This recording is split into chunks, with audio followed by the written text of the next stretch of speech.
Yeah. But these are perfectly good earbuds. Or Samsungs. Oh my God. Oh yeah. I mean, Yeah. Majid's But owned these at are least perfectly good half of the earbuds. Samsung models out there. Or He, Samsungs. Well, he has the other actually, half on order for future. Yeah. I've only actually ever had two actually. Although I had one of them twice. Uh, yeah, but I've got loads of nothing.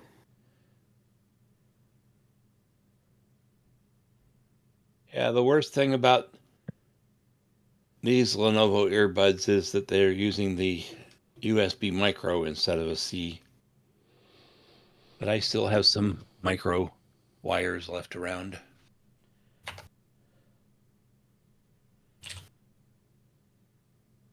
Sorry, that was me not muting the YouTube. Uh-huh. So everything hear you a were thing. saying was coming twice. Are we I heard streaming everything now? twice. Yeah, we're streaming. Are we streaming now? Yes. We're up on the YouTubes. We're on them there YouTubes there. That way, Yeah, them just to annoy you, Bill, I realized that I hadn't filled out the earbuds and headphones bit you of ain't the show annoying notes. me. I'll give you a hint who you're annoying. It starts with an M and rhymes with moss. Not annoying me a bit. You're the one that has to have the script done before the show. Just I put up whatever is done. That way, people have something to look at. At least Anyway, they'll have... I think I've got them all. And I'm sure I've forgotten some. I'm sure I've had more headphones than this. I've really just got these 4 that I've bought since I started. Oh man, it's such a rabbit hole, isn't it? Yeah, well, without like spending serious money, you know, because if Why you did my microphone volume change? Sounds good to me, Joe. probably because you're using chromium or something. Yeah. Well, If you're Okay. which is it's fine if you're just running USB and it'll automatically I'm not on Chromium. or Chrome. so is Craig hosting today? Yes. I bet we could get AI. You know to do who that. hasn't hosted in a while? It's got to be me. No. Is it you? It's me. Oh, okay. I haven't hosted in a really long time. Well, no, Go my on then. last. If you saw a on, let's Londoner see here. posted it, I did 443. Joe, you did 444. Did I? It is my turn again. Majid did 445. Moss did 446, and Eric did 447. So it's Bill. It's Bill's turn. Isn't that something? I'm telling you something. I knew there was some more I'd forgotten. This is what we keep Londoner around for. Yeah, and hooray for that. That sounded sarcastic. I didn't mean it to. Yeah, that sounded very sarcastic, It did. actually. I didn't mean. I honestly did not mean it. So. You should be ashamed of yourself. Ashamed, I say. So do we need any countdowns today? It's already Not after really. No, 3 we o'clock. just do a 25-second just to give me a little baseline. But I didn't even have to use it last time because Discord just does its thing. Well, we'll do it anyhow, just because we can. Yeah. 3, 2, 1. Don't record.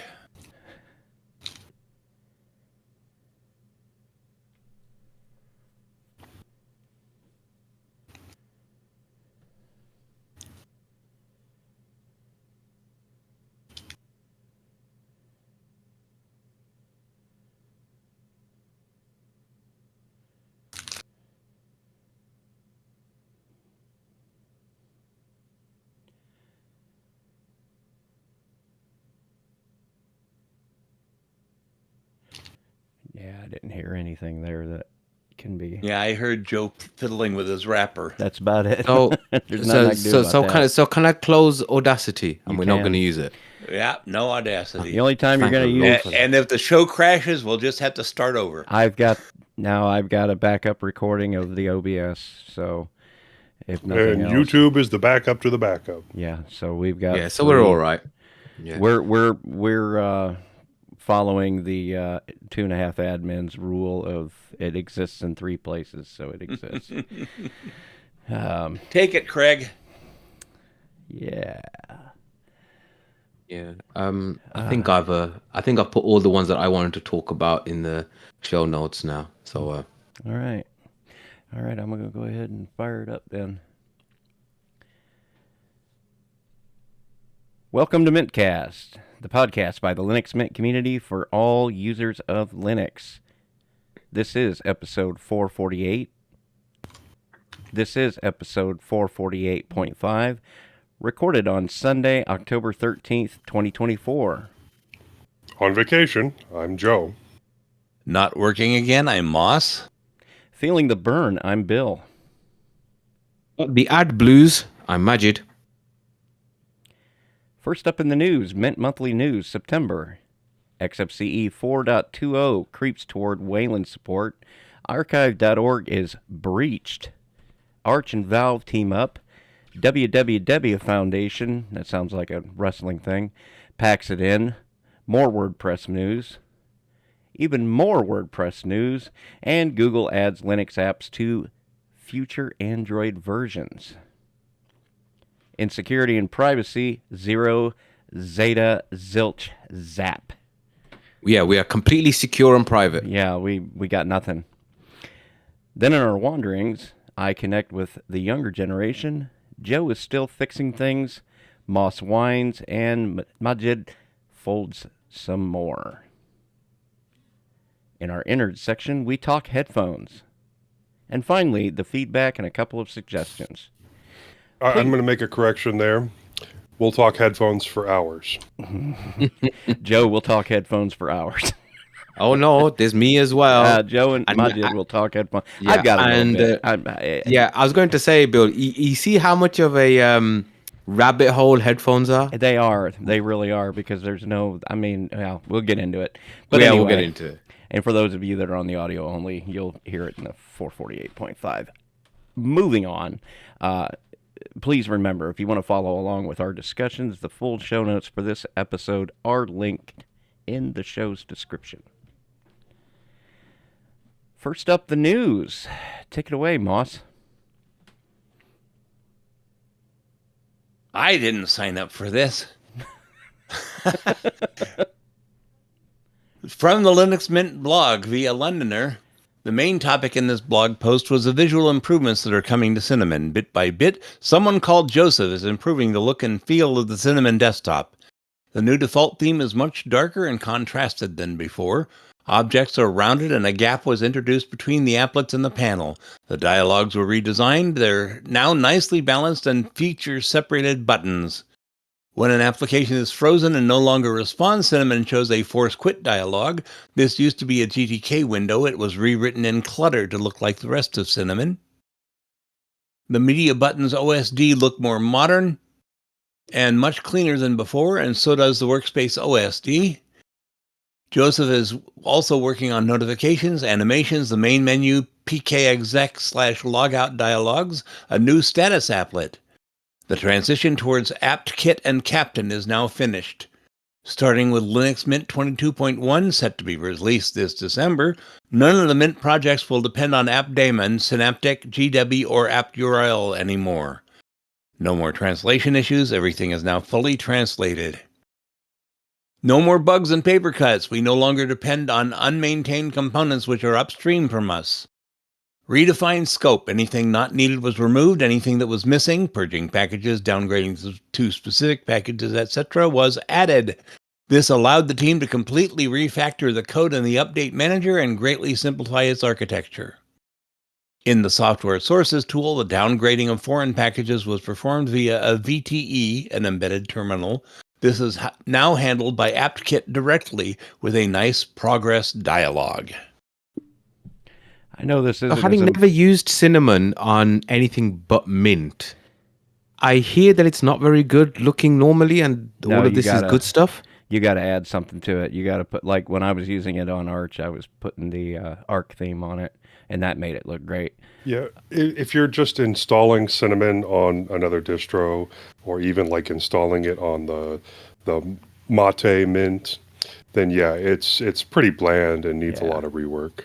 But I'm used to that. When you install anything, here we go with Arch again. When you What, you run Arch, do you, I Bill? do. I Bill. do. They're, God, I have I never have heard to, such I a have thing. to admit, I have to come out for the first time on this show on mintCast. You heard it here first. Um, We're so Actually, to be fair, surprised. it has been a couple of weeks, actually, since you've said it the last time. but I mean, that's I'm running Arch on my Pine tab. well, there you go. If you I install, have Arch on my Steam Deck. you don't. But if you install pretty much any desktop, they're not. Arch's thing is that they're not opinionated about the way it's supposed to look. They don't curate anything, so you're going to get, especially XFCE, you get a really bland look to it and sentiment. So we're kind of used to that. That's nothing out of the ordinary. But what I want to know though is, as they move forward, is that going to be the default theme for Mint, or is this just something they're making for everybody It else? sounds like it's something they're making for the community. Yeah, 'cause It doesn't sound like, because if it was a Mint specific thing, they would have just said, "Oh, all the Mint Y stuff, yeah, it's all backported or whatever." artwork is a considerable task to take on, to just be doing it for the good of the community, and kudos to them for doing that. But that's Well, I mean, they do though, especially don't they? I mean, icons. there's some things that they probably shouldn't, extra work that they shouldn't probably do, but Yeah. they're doing as well, isn't it? Like, packaging up deb packages of Firefox and Thunderbird instead of the snaps, because that's what's in the Ubuntu's. I mean, whether that's right or wrong, whatever your views about snaps and whatever, it is extra work. And I think we discussed this before, that is it necessarily the best use of their time? But hey, if that's what they want to I'm do, glad they then, do it. then go ahead. Do you know what I mean? As long as they can, as long as What they I'd can like to maintain see their 'em do- maintenance. I'd like to see them flat pack up all the X apps, but that's, I mean, whether there's technical reasons why they don't do that, I don't know. That's neither here nor there. But I don't know. I thought I would bring that up. It's probably not the most important point in all of these things that they're announcing. No longer depend on unmaintained components, which are upstream from us. That's a heck of a claim, because there's a lot of those. They might be attempting to speak more specifically there. I don't know. But it's interesting as we move forward how the language is turning to things like that. They're starting to sound more and more like their own thing, and I appreciate they've always kind of been their own thing, but this is starting to feel more and more distant from the upstream as we move forward. I don't think anybody else can quite claim the same thing, except for maybe Elementary OS or something like that. That's just my opinion. Anyway, I'm not so sure actually about Elementary, because it's a different thing. I think, I think they very much made Pantheon as to work with their distro, and that's it. And if anybody else wants to use Pantheon, great, but it's your job. Do you know what I mean? Whilst it's not all that great. While Cinnamon is more of a it's a community thing for everyone. Yeah. Well, Anyway. if we're talking along this line, we could also mention Cosmic, but it's not quite done yet. We're going to see how No. that goes. Cosmic is very, very interesting. And I would It like looks to nice. see It looks nice. I think Eric had used it. He was saying he was using the alpha, I think, last time round. It sounds interesting. I haven't had the guts to actually try it yet, but it looks good. Anyway, go ahead. Anyway, my turn next, I think. Mhm. XFCE 4.20 creeps towards Wayland support. So this is from the Register of Ireland. The next version of XFCE, the oldest fast Unix desktop environment around, is nearly ready and should have a preliminary, minimally usable Wayland support version. The latest release schedule for XFCE indicates that the version 4.20, insert stoner joke apparently, now I've obviously missed that bit, should go into Future Freeze next month for a planned release on December 15th, exactly 2 years after 4.18. It probably means it'll be too late to be included in 22.1. It also means that Wayland, 25 years after XFCE 3, the first open source release, because XFCE 1 and 2 are proprietary and built on Xforms,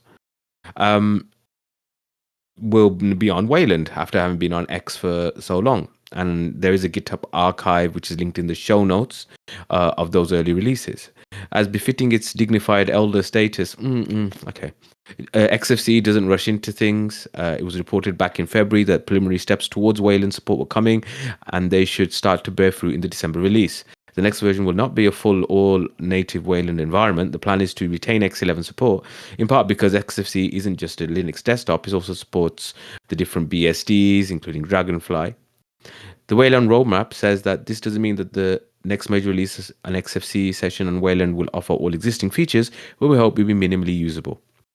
The rest of the article then talks about some of the other changes to Mint 22.1 that we've mentioned in the previous item. So, hot take. Hot take. I know that there's a thing to be said for being traditional and a thing to be saying for being simple and out of the way and old fashioned. And don't you do it. I mean, yeah, hence we have cinnamon and mate and all this kind of stuff. But XFCE is just a bit too much, I thought. I've always thought. I've never really I mean, it's good for lower end hardware and stuff like that, but me personally, I've never found XFCE to be particularly useful unless I want to get the Windows 95 feels back. XP, I would say XP. Yeah. Secondly, on other thing to mention is, and it's a slight different thing, but so I was listening to Linux After Dark, one of the late like Linux family of podcasts, Joe Ressington's lot, and he had been given a framework laptop to review. Yeah. And he was reviewing said laptop, and he'd put on his usual Ubuntu because he's literally the man who coined the term Linux Luddite, if anybody remembers that.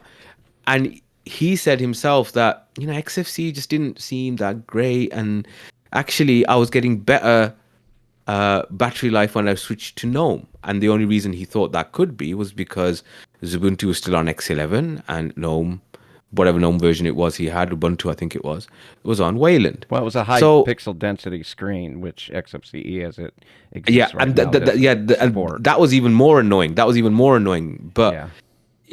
so the point I'm trying to say is that it's nice to see the XFCE is finally coming with the times. It is, as I said, there is something to be said for traditional desktop metaphors and stuff like that. But it's for me anyway, it's a little bit too staid and old fashioned. And so this is a welcome thing to move forward. All of that being said, go ahead, Bill. I was just going to say the hot take here, though, is that we may very well see full Wayland support on XFCE before we get it on Cinnamon. I'm not so sure about that. Remember, this is their first go. Yeah, and Cinnamon's already had its first. Yeah, and just because Clem and etc. have said it's not going to be fully baked till 2026 doesn't mean it might not be very well usable. I mean, for example, I was using Ubuntu with Wayland before it became the default. It's only become the default on this 2410. I think part of the I still haven't heard Martin say anything about getting Wayland for Mate. Yeah. So XFCE will have it first. For my money, there's nothing I can do on XFCE that I can't do more easily on Mate for about the same appearance. Yeah. And although I do know our friend Dale is a big fan of XFCE. I've got it on one machine, and it is still the lightest weight option without going to something like LXDE, and then you have to add things on top of that. But the later versions made it bigger. Okay, now I'm not up on the latest BSD news. So, is BSD going to be using some type of Wayland or some type of compatibility with Wayland? So then is XFCE going to have to fork in order to maintain a version? They're maintaining X11. I would imagine moving forward. I don't want to comment because I don't know enough about it to say, but I don't know. I think people are running KDE Plasma and GNOME on it. Because the projections that I have heard is that everybody's going to be running Wayland within the next 5 to 10 years. And it seems like everything is going that way. Yeah, And I've also seen a lot of articles from the BSD people saying that they're trying to make BSD easier for the end user to use. And you figure they have to move to Wayland if everyone else is. Yeah. It would be, I don't know, it'd be easier if there was some kind of unified API or protocol that to where you could write one thing that'll work everywhere, but I guess that's never. Well, someone will write one and then there'll be 4. Yeah, exactly. I mean, why do one thing when 4 things will do just as well? Anyway, moving on to our favorite topic of conversation as of late. Archive.org, a repository for the history of the internet, has a data breach, and this is from Ars Technica. Archive.org, one of the only entities to attempt to preserve the entire history of the World Wide Web and much of the broader internet, the web is not the only part of the internet, was recently compromised in a hack that revealed data on roughly 31 million users. A little after 2 p.m. California time, social media sites became awash with screenshots showing what the Archive.org homepage displayed. It read, Archive.org, have you ever felt like the Internet Archive runs on sticks and is constantly on the verge of suffering a catastrophic security breach? It just happened. See 31 million of you on HIBP. Now, I never saw that particular message. HIBP is short for I have been pwned, or pawned. Is that pwned? Have I been pwned? Yeah, have I been pwned? The authoritative site for breach notifications that helps people protect their accounts after they've been compromised. The message didn't last long. Soon after it appeared, Archive.org, when it loaded at all, displayed a message saying the site was temporarily down. Later, the site returned. Archive.org's Brewster Kahle said on the social media site X that the Archive.org that the archive had come under a DDoS attack. Now, Have I Been Pwned is reporting that Archive.org was hacked. HIBP said the compromise occurred last month and exposed 31 million records containing email addresses, screen names, and bcrypt hashed passwords. Latest update on the DDoS attack from at Brewster Kahle at October 11th at 10:22 a.m. Pacific time reads as follows. The data is safe. Services are offline as we examine and strengthen them. Sorry, but needed. Internet Archive staff is working hard. Estimated timeline, days, not weeks. Thank you for the orders of pizza. We are set. Somebody must have ordered a buttload of pizza or something. Offers. Offers. Yes. Offers of pizza. Okay, yeah. Yeah, for all the so things. Nobody sent any, but they were offered a lot. And as the good news is all those passwords were Bcache encrypted, so it'll take them a few years to figure out everyone's passwords if you use good ones.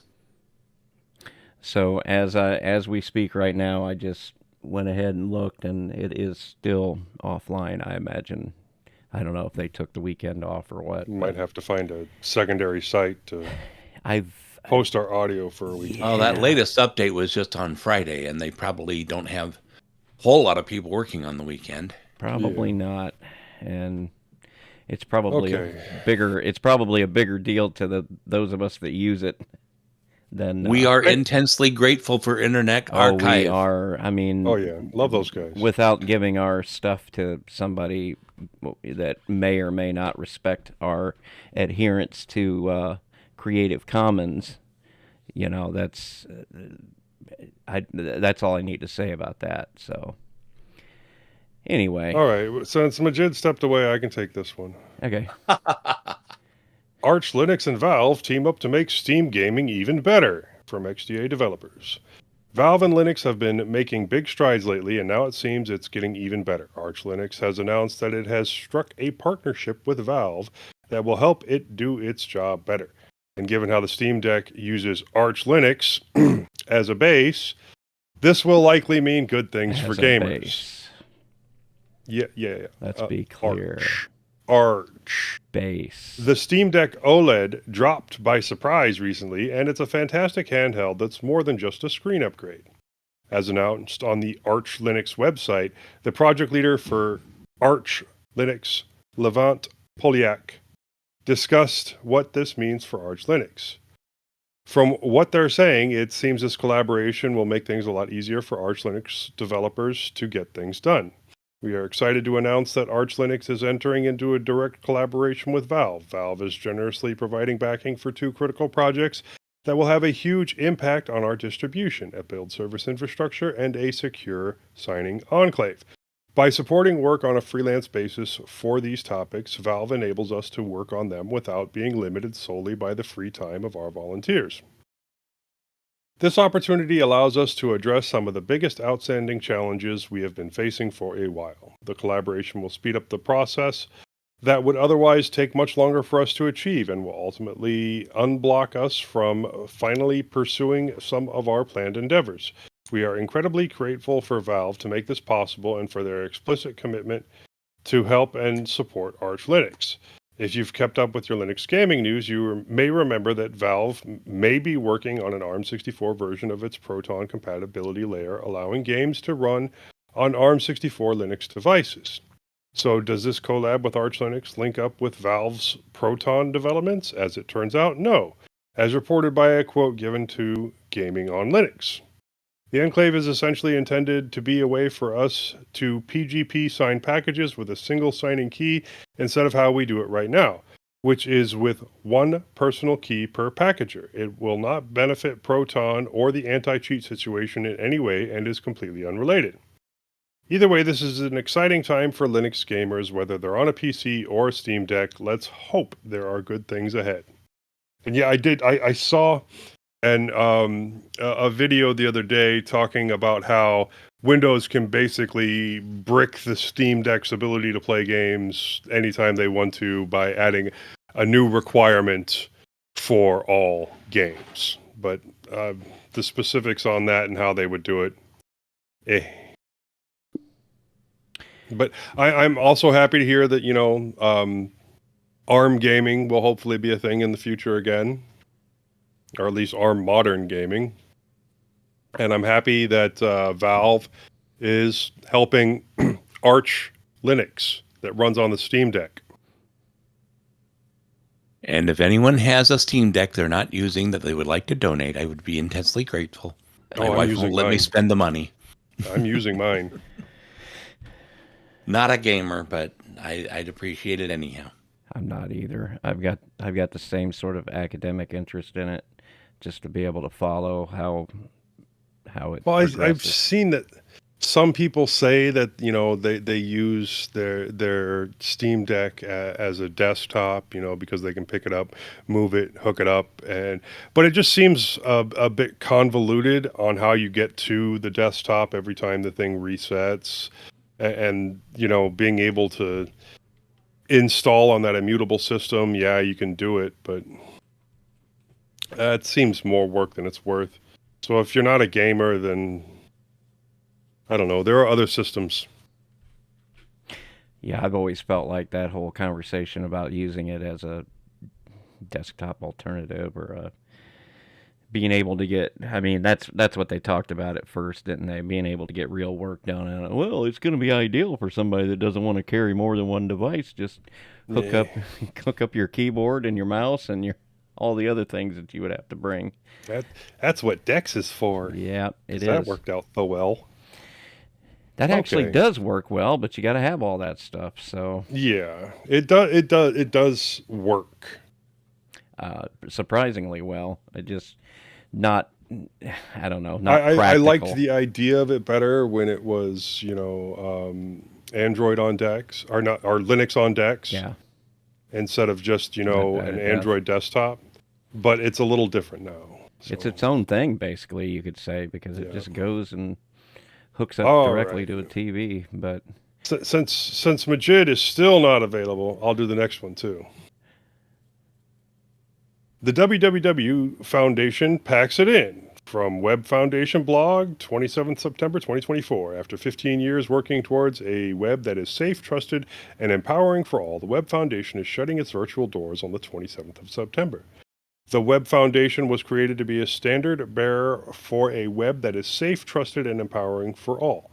In that time, WF has led groundbreaking research and measured the health of the web through our web index, influenced significant global policy through our contract for the web that has held governments and corporations to account, launched collectives such as the WRO to protect women online, and created innovative tools for the field such as the Open Data Barometer.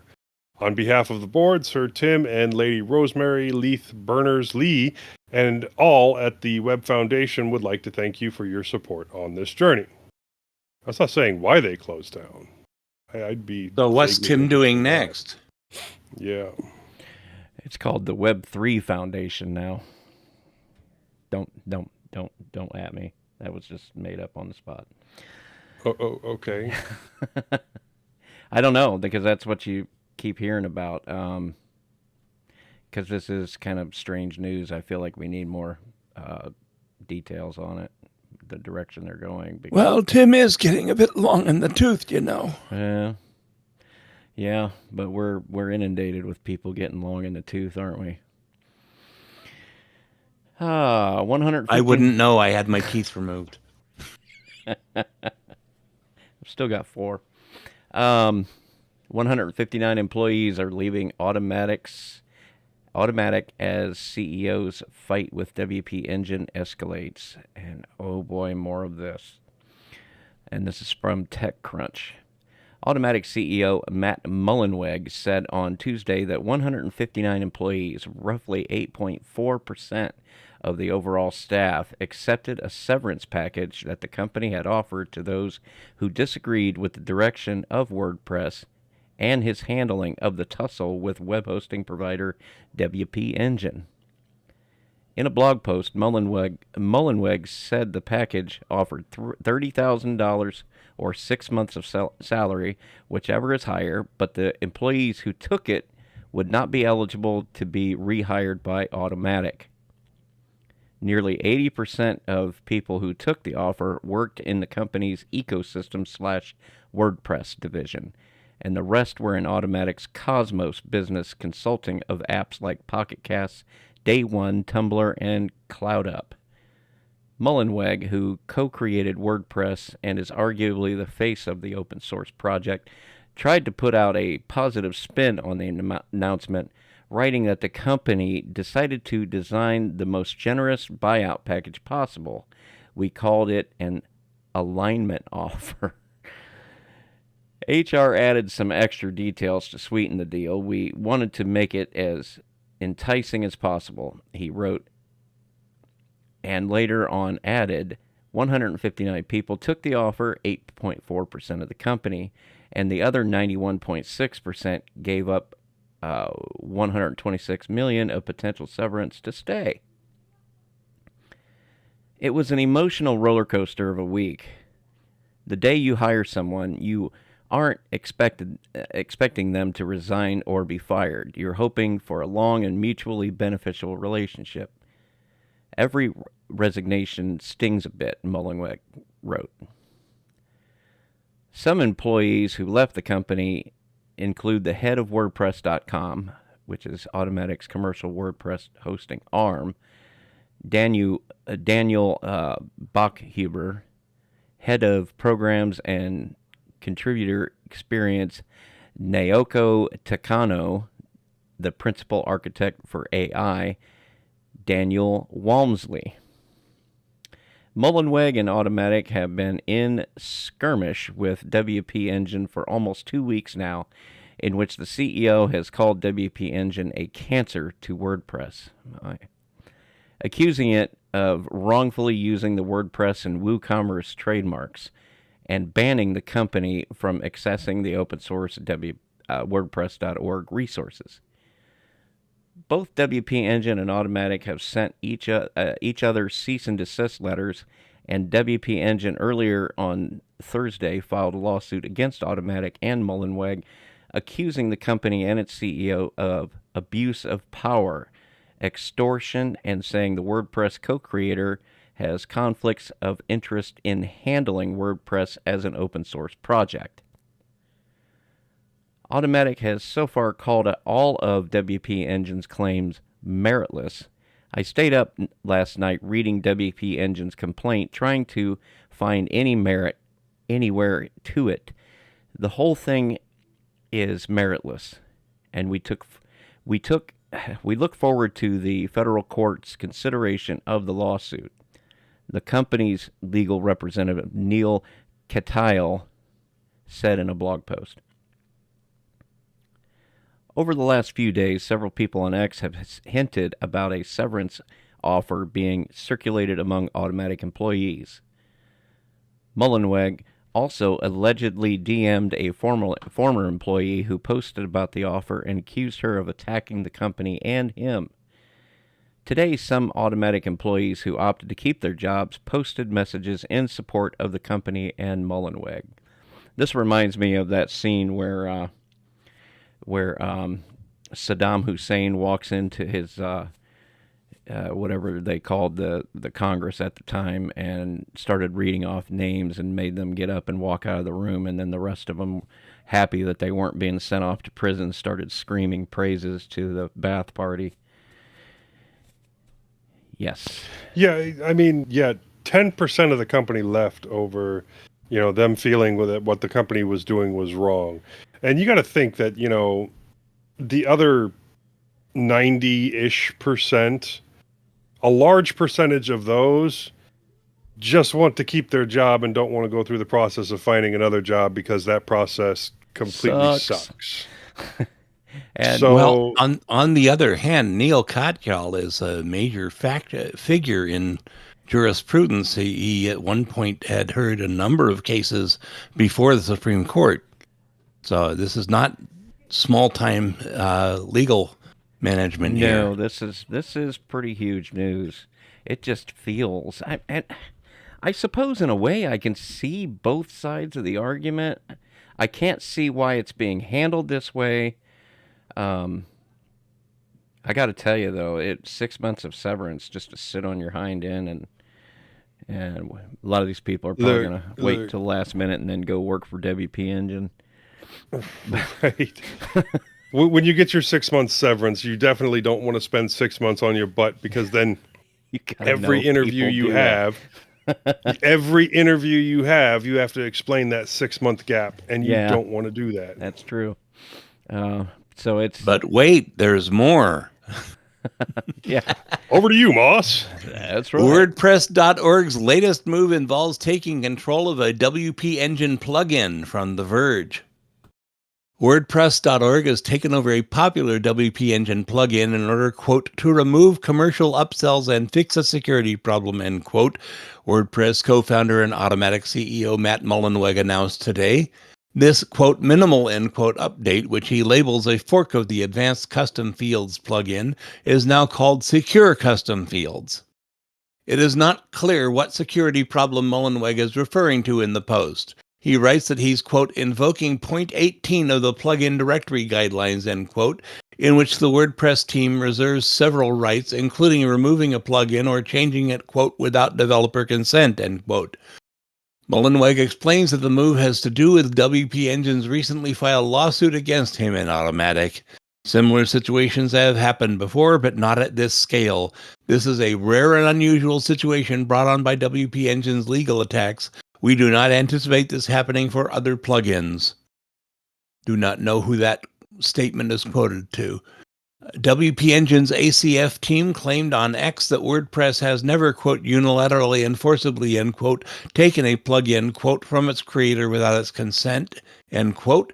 It later wrote that those who aren't WP Engine, Flywheel, or ACF Pro customers will need to go to the ACF site and follow steps it published earlier to, quote, perform a one-time download of the genuine 6.3.8 version, end quote, to keep getting updates. As its name implies, the ACF plugin allows website creators to use custom fields when existing generic ones won't do, something ACF's overview of the plugin says is already a native but not very user-friendly feature of WordPress. The Verge has reached out to Automatic, WordPress.org, and WP Engine for comment. Wow. Sorry, I got a little attacked during the during your reading there, Moss. My dog attacked me. Well, that should give It was you a good vicious. case of the slobbers. It was vicious. We will follow closely this whole thing. Was that WordPress. viscous or what? Yes. Yeah.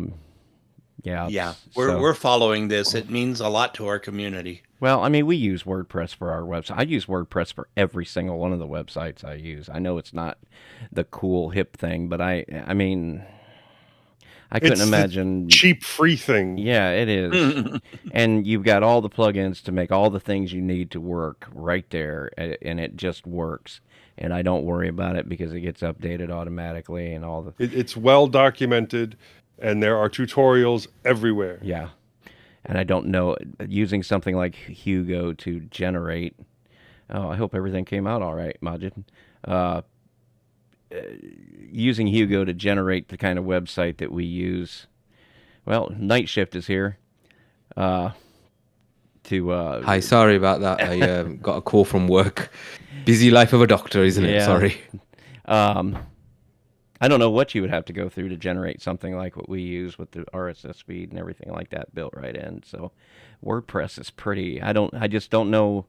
There's a lot of stuff like our show, for example, that lean heavily on it. So if it didn't exist, so it's different. It's difficult to know what side to come down on ultimately with all this. I mean, saw from a what I diagram. understood. I Sorry, saw go ahead, Moss. I saw a diagram today that showed basically the old diagram that the church uses for the Trinity with Marty in the middle and WP.org, Automatic. Yeah. Marty Okay. is, and then WP is not. I got the feeling that, like a lot of these things, it's about the messaging, that some of the core issues were fair enough, but the way that it was done and then the way that it was communicated, just, put people off the whole thing, and I can understand. I feel like if you called Tweedledee Tweedledum, none of this would have happened.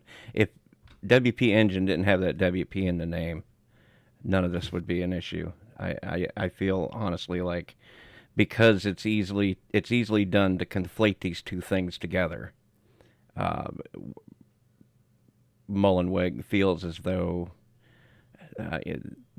he's being encroached upon somehow.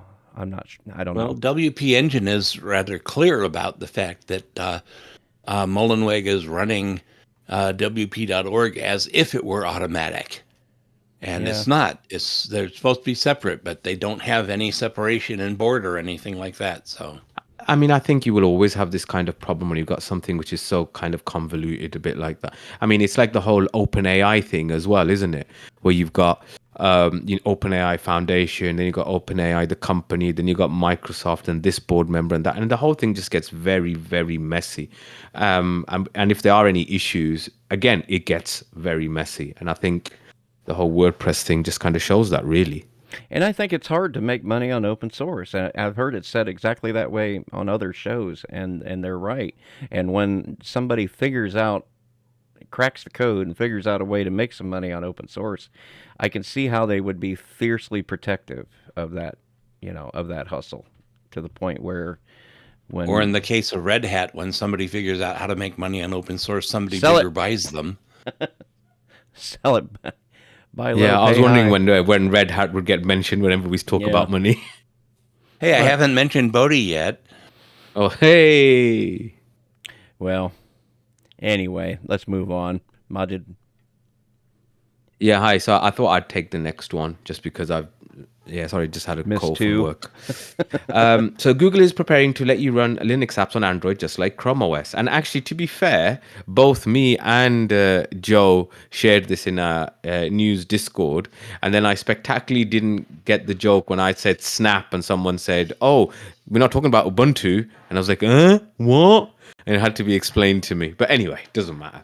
So this is from Android Authority. Okay, engineers at Google started work on a new terminal app for Android a couple of weeks ago. This terminal app is part of the Android virtualization framework and contains a web view that connects to a Linux virtual machine via local IP address, allowing you to run Linux commands from the Android host. Initially, you had to manually enable this terminal app using a shell command and then configure the Linux VM yourself. However, in recent days, Google began work on integrating the terminal app into Android as well as turning it into an all-in-one app for running a Linux distro in a VM. Set of patches under the tag ferrochrome-dev.option were recently submitted to AOSP that adds a new developer option called Linux Terminal under Settings System Developer Options. This new option will enable a Linux terminal app that runs inside the VM, according to its proposed description.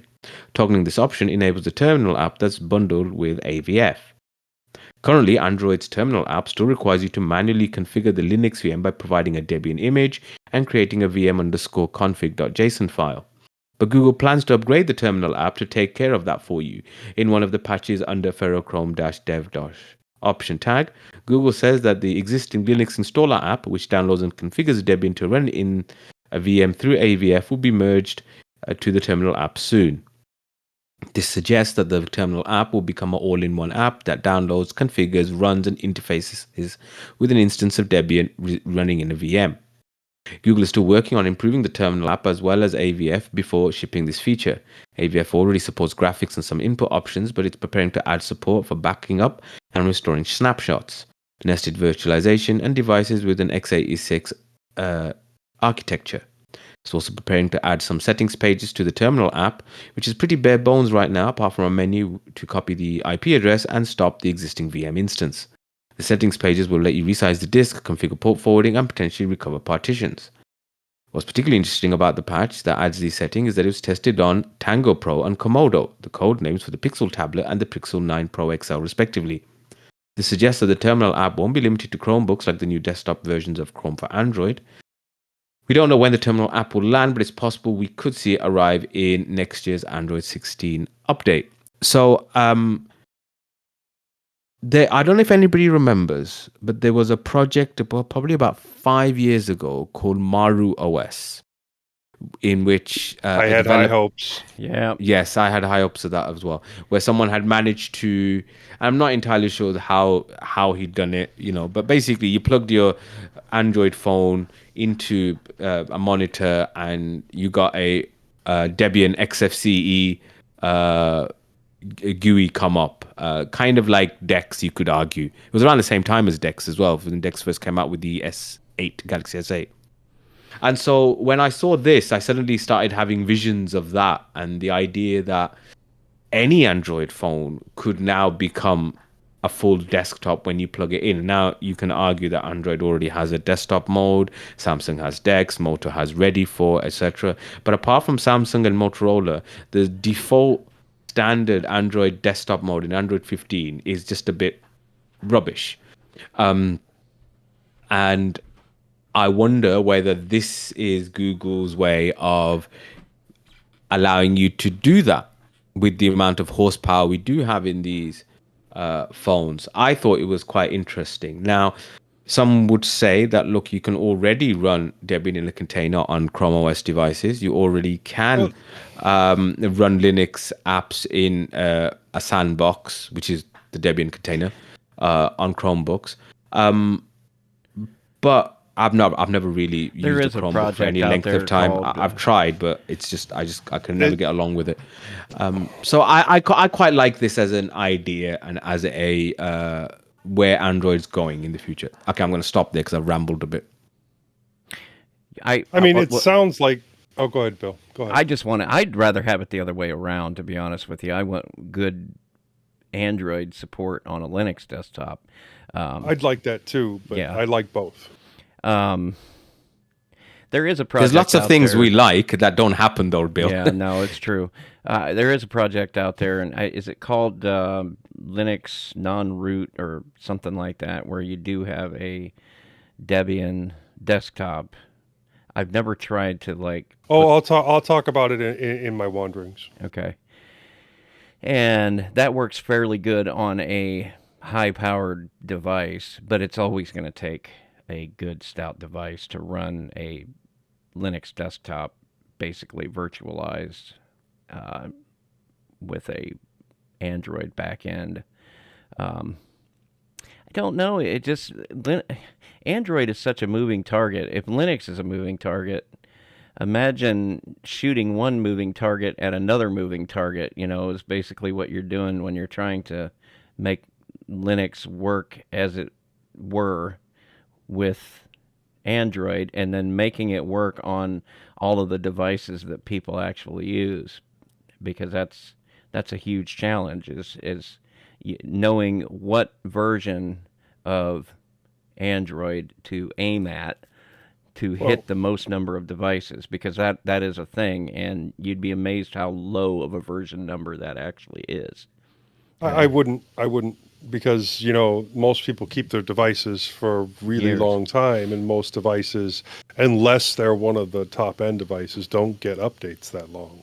So, but here it sounds also more like, instead of running the full OS, that they're planning on just a wrapper of some kind in order to be able to kick off specific applications.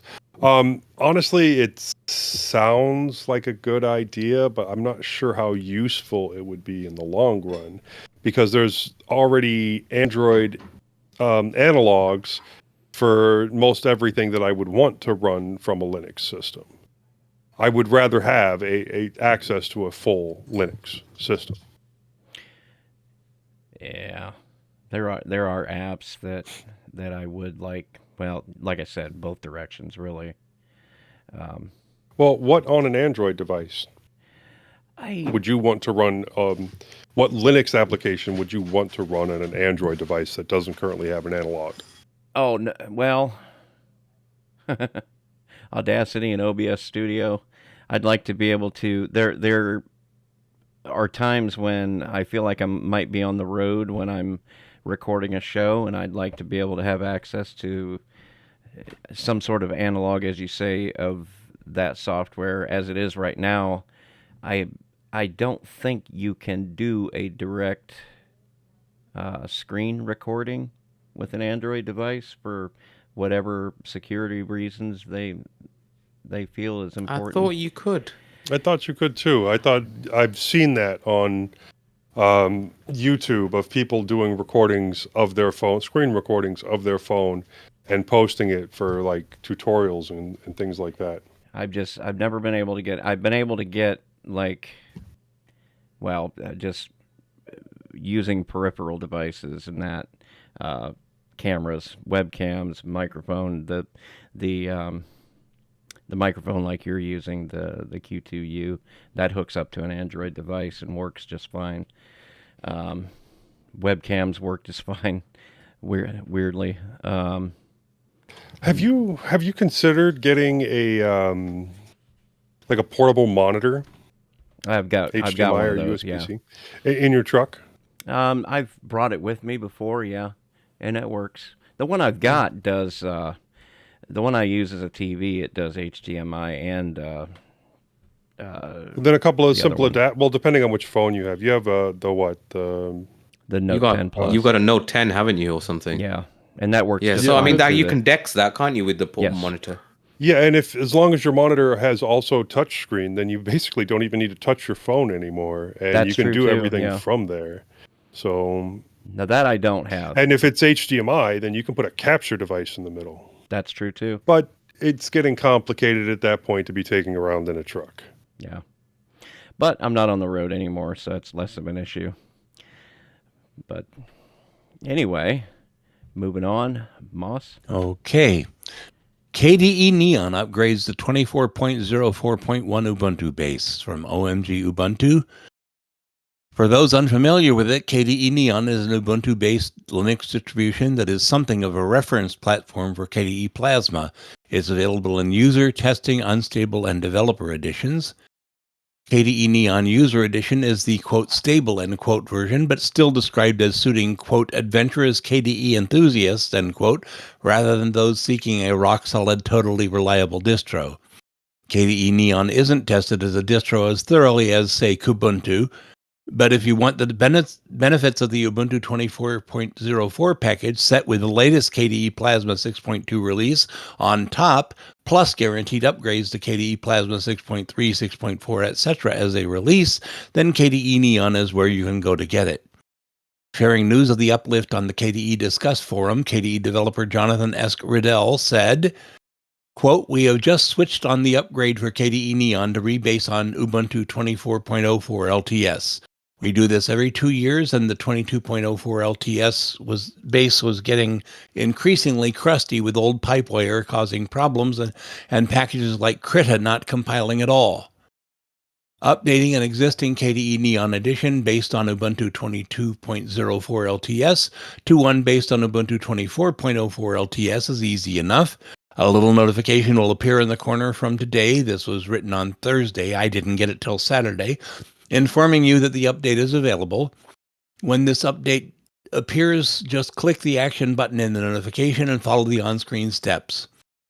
Backup important files, settings, configurations, etc. before upgrading. They do not prompt you to do that, by the way, so if you lose, you lose. The KDE Neon subforum has threads from users hitting issues during/after upgrade. During the upgrade process, you may be shown a dialog asking what to do about a configuration file change. Click Keep and the upgrade will continue. Once done, it will prompt you to clean up, remove obsolete packages, after which you can reboot. Use the Firefox deb. You may find the Firefox snap is reinstalled. Upgrading disables third-party repos, and so they're disabled, so the pin package settings are ignored. For more details, see the KDE Neon Wiki. That's linked in the show notes. My upgrades, I've got it on 2 machines. On the M600 Tiny, it took about 30 to 35 minutes. I just ballparked that. The upgrade changed from version 6.2 to version 24.04 LTS. That was my typo. So they're changing their version number now to coincide with the Ubuntu version number. It included the 6.8.0-45 kernel. It kept reporting issues trying to deal with Flatpak, saying that Flatpak was masked so they couldn't do anything with it. On my T580, it took 33 minutes. I timed it that time, following by learning that it took over Grub, which it didn't do on my M700 Tiny, and failed to see Bodhi on the drive at all.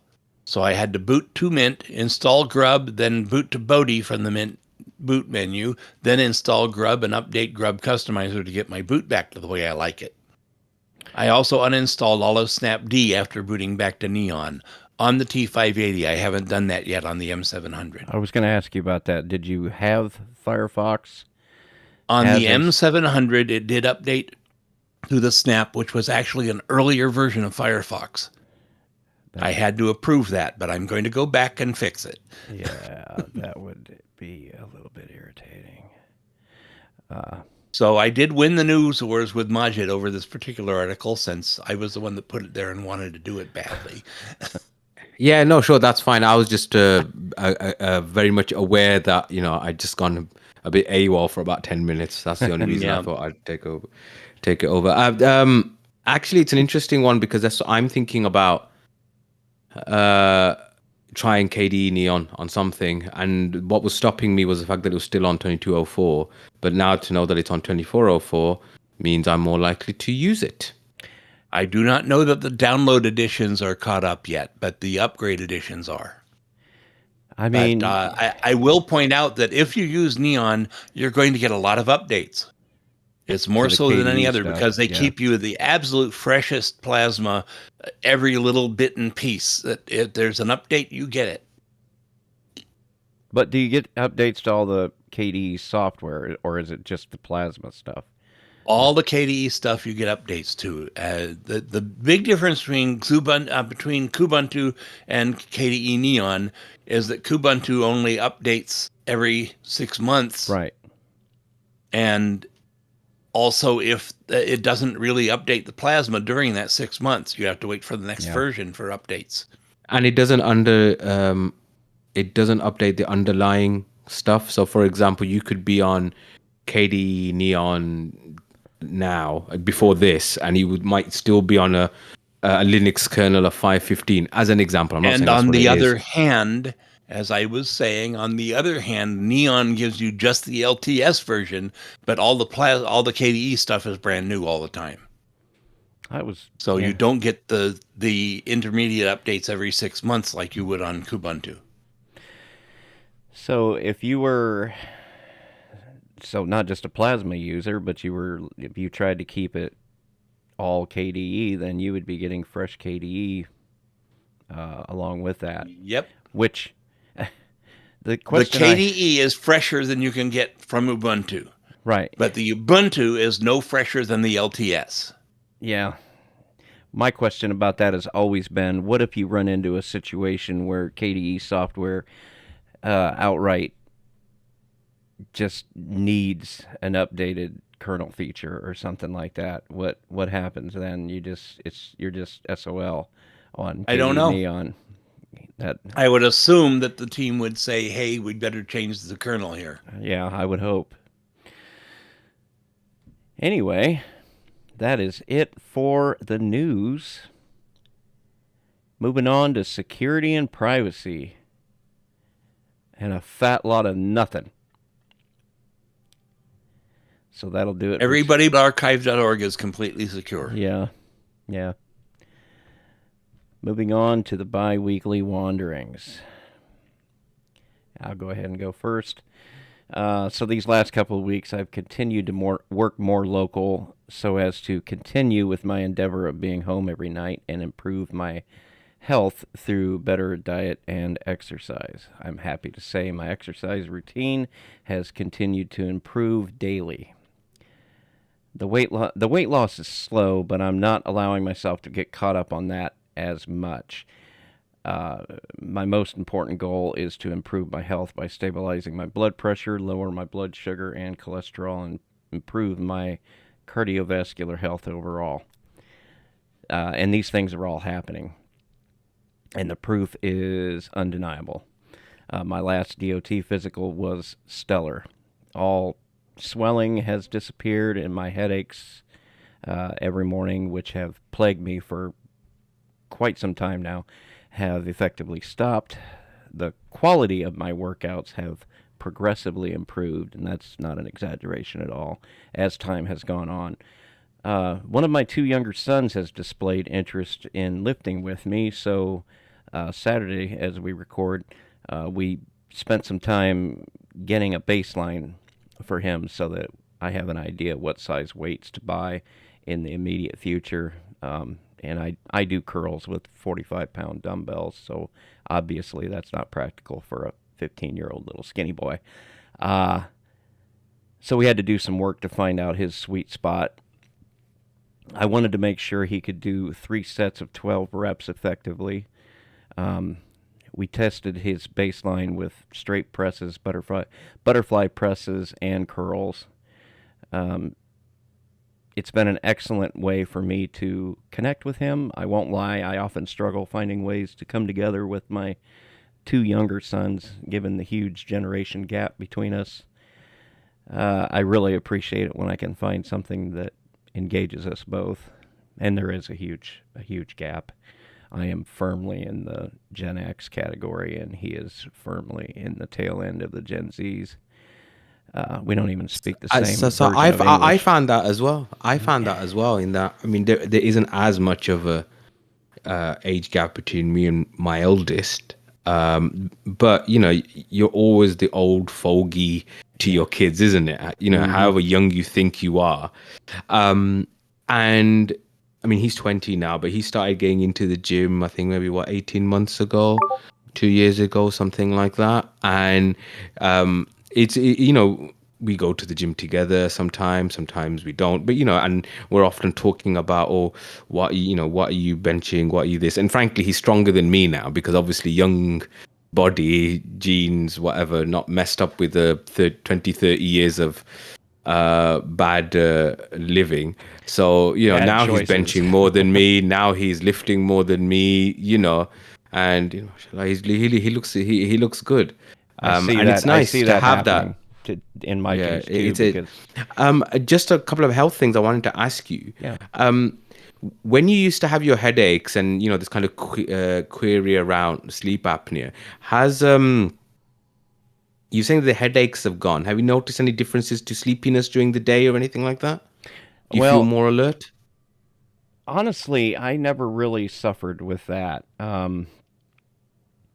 If I was sleepy during the day, it was usually directly related to too much sugar intake or too much carbohydrate Mm-hmm. intake early in the day. And I Mm-hmm. just don't eat at all in the mornings anymore. So that has not really been the thing. I can tell you that the quality of my sleep every night has That's improved. good.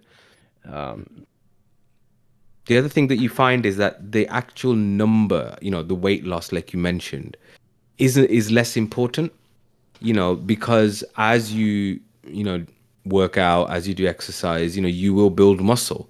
So it may look to yours, sometimes people look at the scales and they go, I've only lost a pound, I've only lost 2 pounds, whatever. Actually, that's, but then when people see you, they're like, wow, you look slimmer, or you yeah. look a bit more toned or whatever. Hey, And so that's something that, I think people sometimes get a bit hung up You on the get actual caught number, up but on it's it. less You of really that. do. In fact, well, I don't even look.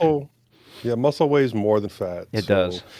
base it on your general appearance, because you're not going to get a whole lot of body fat percentage tests that are even remotely accurate. So yeah, I agree with Majid on this one. The I'm number on the scale is not as important as the numbers from the blood tests. So the blood tests and the way I feel overall. Because of my and job, I have to have regular physicals and that, and it's that's the way I keep up on it. losing the weight will also reduce the pressure on the neck and will improve apnea. Yeah, and it Great does. support, guys. Let's stop hijacking Bill's Majid has a look on his face like, what the hell's Joe talking about? No, tell me if I'm wrong here, because No, no, no, medical no. I mean, professional.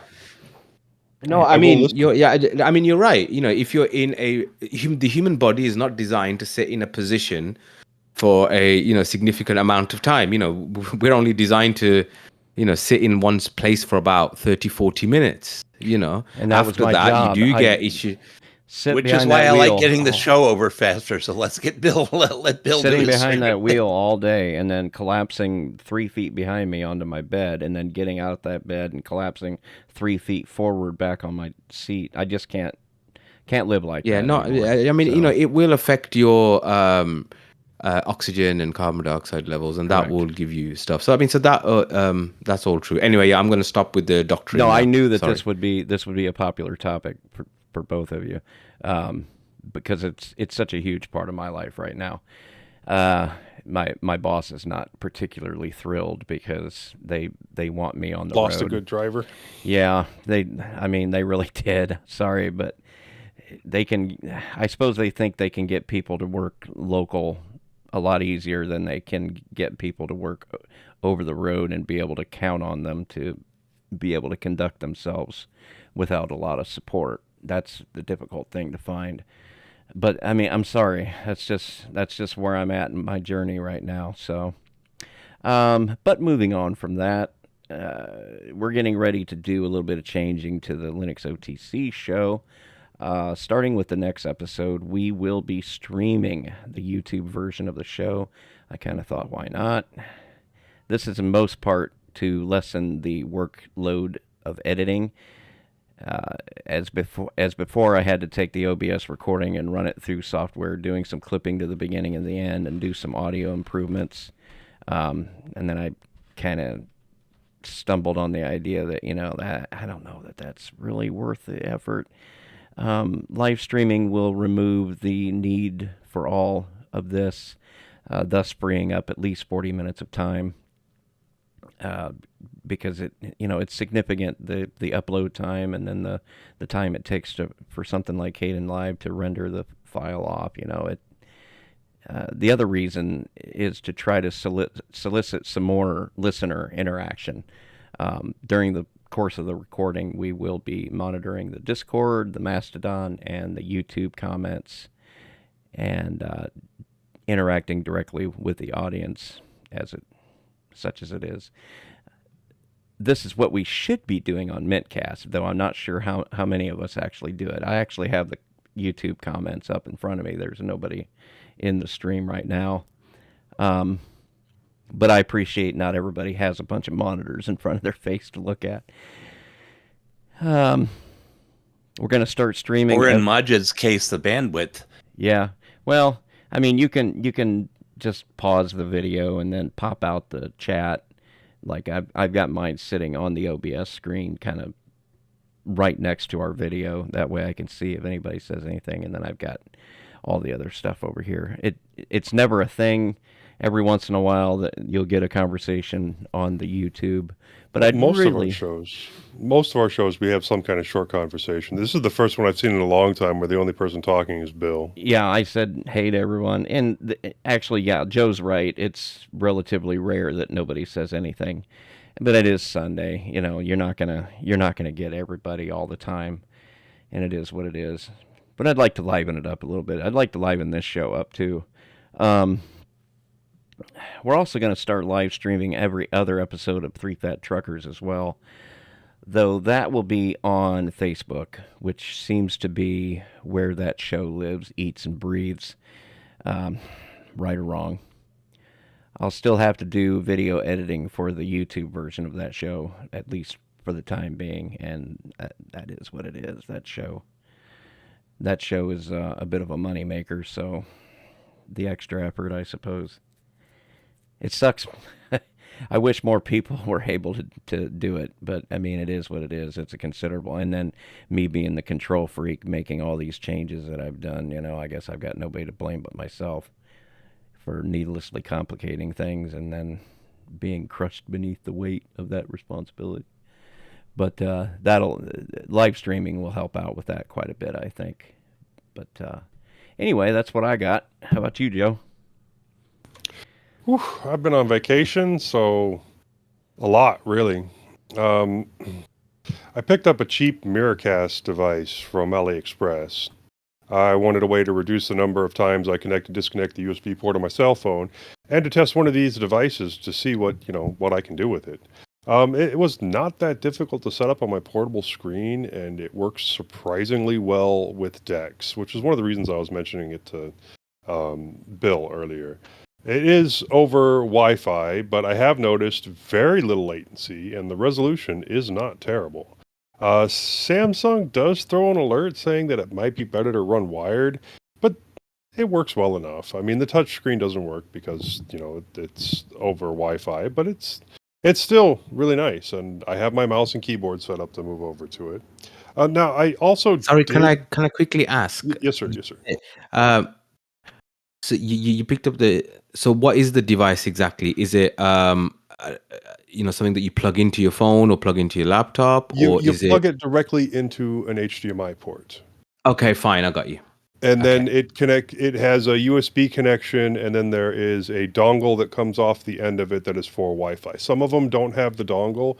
This one did. Some of it has the Wi-Fi built in, but this one, the dongle hangs down, and then you connect to it using your phone, and then you tell it the Wi-Fi information the same way you would any smart device. Mm-hmm. And then it connects to the Wi-Fi, and then it's visible to all the other devices on your network, so you can tell it to connect to that as a second screen. Like, you go into your Samsung device, so you go into wireless. So kind of like a Chromecast, but not a Google thing. It casts from everything. Okay, got you. Correct. Now, I also did try to find a solution to make it an extended display for a Linux device, because it supposedly works with Windows and iOS. And there are a couple of applications claiming to do that out there. The first that I tried was GNOME Network Displays. Is supposed to work, and it's easy to install with a flat pack from FlatHub. The problem with it for me is that I run Mint with Cinnamon, and it requires Wayland. It was able to see the device after a couple of tries, but it would not connect. It started throwing errors saying that it couldn't connect the visual or the audio, so no go on that one. Next up, I tried an application called MiracleCast, which I was able to get to install, and there was notes saying that it would work as a server or a client, but it would not see the device, and the interface was very much not intuitive at all. It's all command line, and it still was not very intuitive, even for being that. Now, I could have gone through the rest of the process to make the virtual display and place it in the correct location, but if it's not going to connect, or if it's not going to see the device to connect to it, I didn't see the point. So it's been an interesting process, and I'll wait for further developments on that. But for now, it's just something fun for me to set up decks with when I'm in the garage and I'm, set up for work out there. Now, Sounds very cool, actually. Oh yeah, it's fun. It's fun. My 12 terabyte hard drive is dying. Self-test shows multiple failed sectors and bad reads, and the thing is randomly disconnecting, and Moss is having to contact me about it when it's non-accessible. Sorry.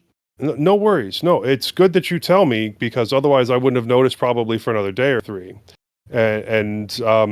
But with the leftover space on my other drives and the drives that Bill sent me to test on my DAS box, I was able to move it all off of the 12 terabyte drive. And now I just need to get another drive to shuffle things back on the way that they're supposed to be, because all of my television show files are all over the place right now amongst like 5 different drives. So I need to get that onto a new drive, but that 12 terabyte drive is friggin' dead, or well, almost dead. I don't trust it. I'm not going to put anything on it that I want to keep.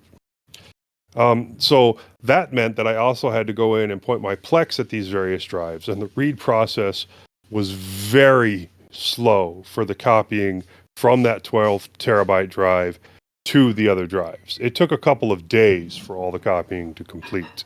And then I also needed to redo some of my automation, as that was the drive where certain files were automatically going when they were downloaded. So that's all fixed now, and everything is working as it should be, but I'm going to have to do it all over again when I finally do get another drive. I think right now, even a used 12 terabyte drive is still sitting at about $120. So give me a little bit of time on that one, and I'm sure I'll come back and talk about it again. Now, I started playing around with Andronics again. Previously, I'd had some issues with it and couldn't get it to work right. And in just a second, Londoner had some words that I'm going to share on it that kind of explain what was happening to me previously. Now, this is an Android application that will make a VM without needing root and allow it to run on Linux. And we were talking about that earlier in the news. It's called Andronics, Bill. You were asking about that earlier. And I was able to set up Ubuntu 22 with little issue, and it does run extremely well in DeX. And looking over here, Londoner said, about 3 weeks ago, I started messing around with Linux on my Samsung Galaxy S6. I couldn't get Andronics to work, so tried Userland instead. Managed to install the command line version of Debian, but when I tried to upgrade, it threw too many errors, so I couldn't install a desktop.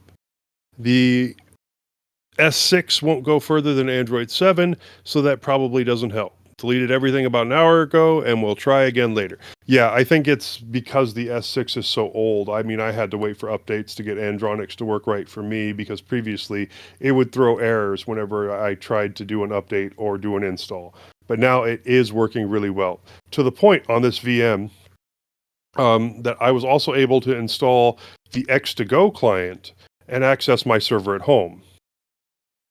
I did use the method that allows me to spin off another desktop of my home computer instead of accessing the desktop that is already running. That was the problem that I had with, Sunshine and Moonlight. It would only grab both desktops or a single desktop that would already existed, and then that only gave me access to half of what was going on there, or the resolution was entirely too terrible because it was trying to bring up two screens. I have not noticed any heavy latency on any of the networks that I have used it on. X2Go has worked like a champ. Now, granted, that's because, it's not Wayland, it's X11, and yeah, my other issues with it not being Wayland, yeah, I'm still on Cinnamon for a while. Well, moving on from that, my children spilled Febreze on my 1GX, my little mini laptop. Needless to say, I was a little upset. I took it apart and dried it as much as possible and even used some IPA to see if I could get more of the Febreze to evaporate. When I turned it back on, everything was working except for the keyboard. That was a little disappointing, but I was able to order another from AliExpress for about $40, so nothing too terrible there. But looking at the inside of that thing on what you have to do to get that keyboard out and get another one in, it is literally taking it completely apart. Everything has to come off of there to make it happen. But, strangely enough, 2 days later, the keyboard started working again. Oh well, I have an extra keyboard, still coming, not here yet, on the way for it. But I did start playing around with the theming and trying to get the toolbar buttons larger on Cinnamon.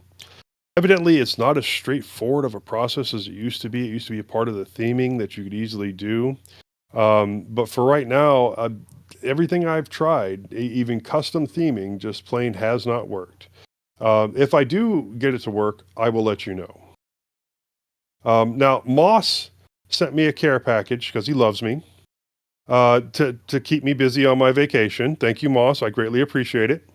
He sent me his ThinkCenter M700 Tiny, a set of Turtle Beach headphones, a tablet that's in perfectly working condition, and a multimeter. Now, the ThinkCenter is an interesting issue in that the power supply is fine from what I can tell, and it sometimes turns on to the splash screen and then boot loops. I pulled the SSD and I hooked it up to external to verify that there's no issues with the hard drive. Hard drive works perfectly fine. Everything came up on that, no issues that I could see. I pulled the RAM and went through all the different configuration swappings around them and only using one of them in the two slots and switching it back and forth, every possible conceivable configuration. And nothing worked. Just for testing that, and I figured, okay, there's no problem with the RAM. But then when I put the device back together, it started giving me the beeps that indicated that there's no RAM installed. Now, honestly, I don't know if it's an issue with the RAM itself, and that was the original problem and it was going bad, or if somehow I caused the RAM controller to fail. I did order some more DDR4. It came in last night. I hooked it up. And I'm still getting the three shorts, one long, that indicates that there's no RAM installed. So it's got to be something to do with the RAM controller. And I already told Moss this. Now, the next thing that I'm going to do, and I've already talked and got it ordered, is get a working motherboard and then swap pieces around and see what works and what doesn't.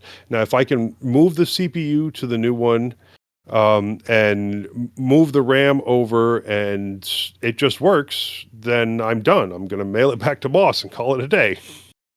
And so it'll end up being a $30 fix is what we got, because I ordered an i3 version. Now, if the CPU is bad, me and Moss will have to talk again. If the old i7 is bad, me and Moss will have to talk again, because I don't know if he'd be willing to settle on the i3, and I could order an i5 or something if we find a good deal on one.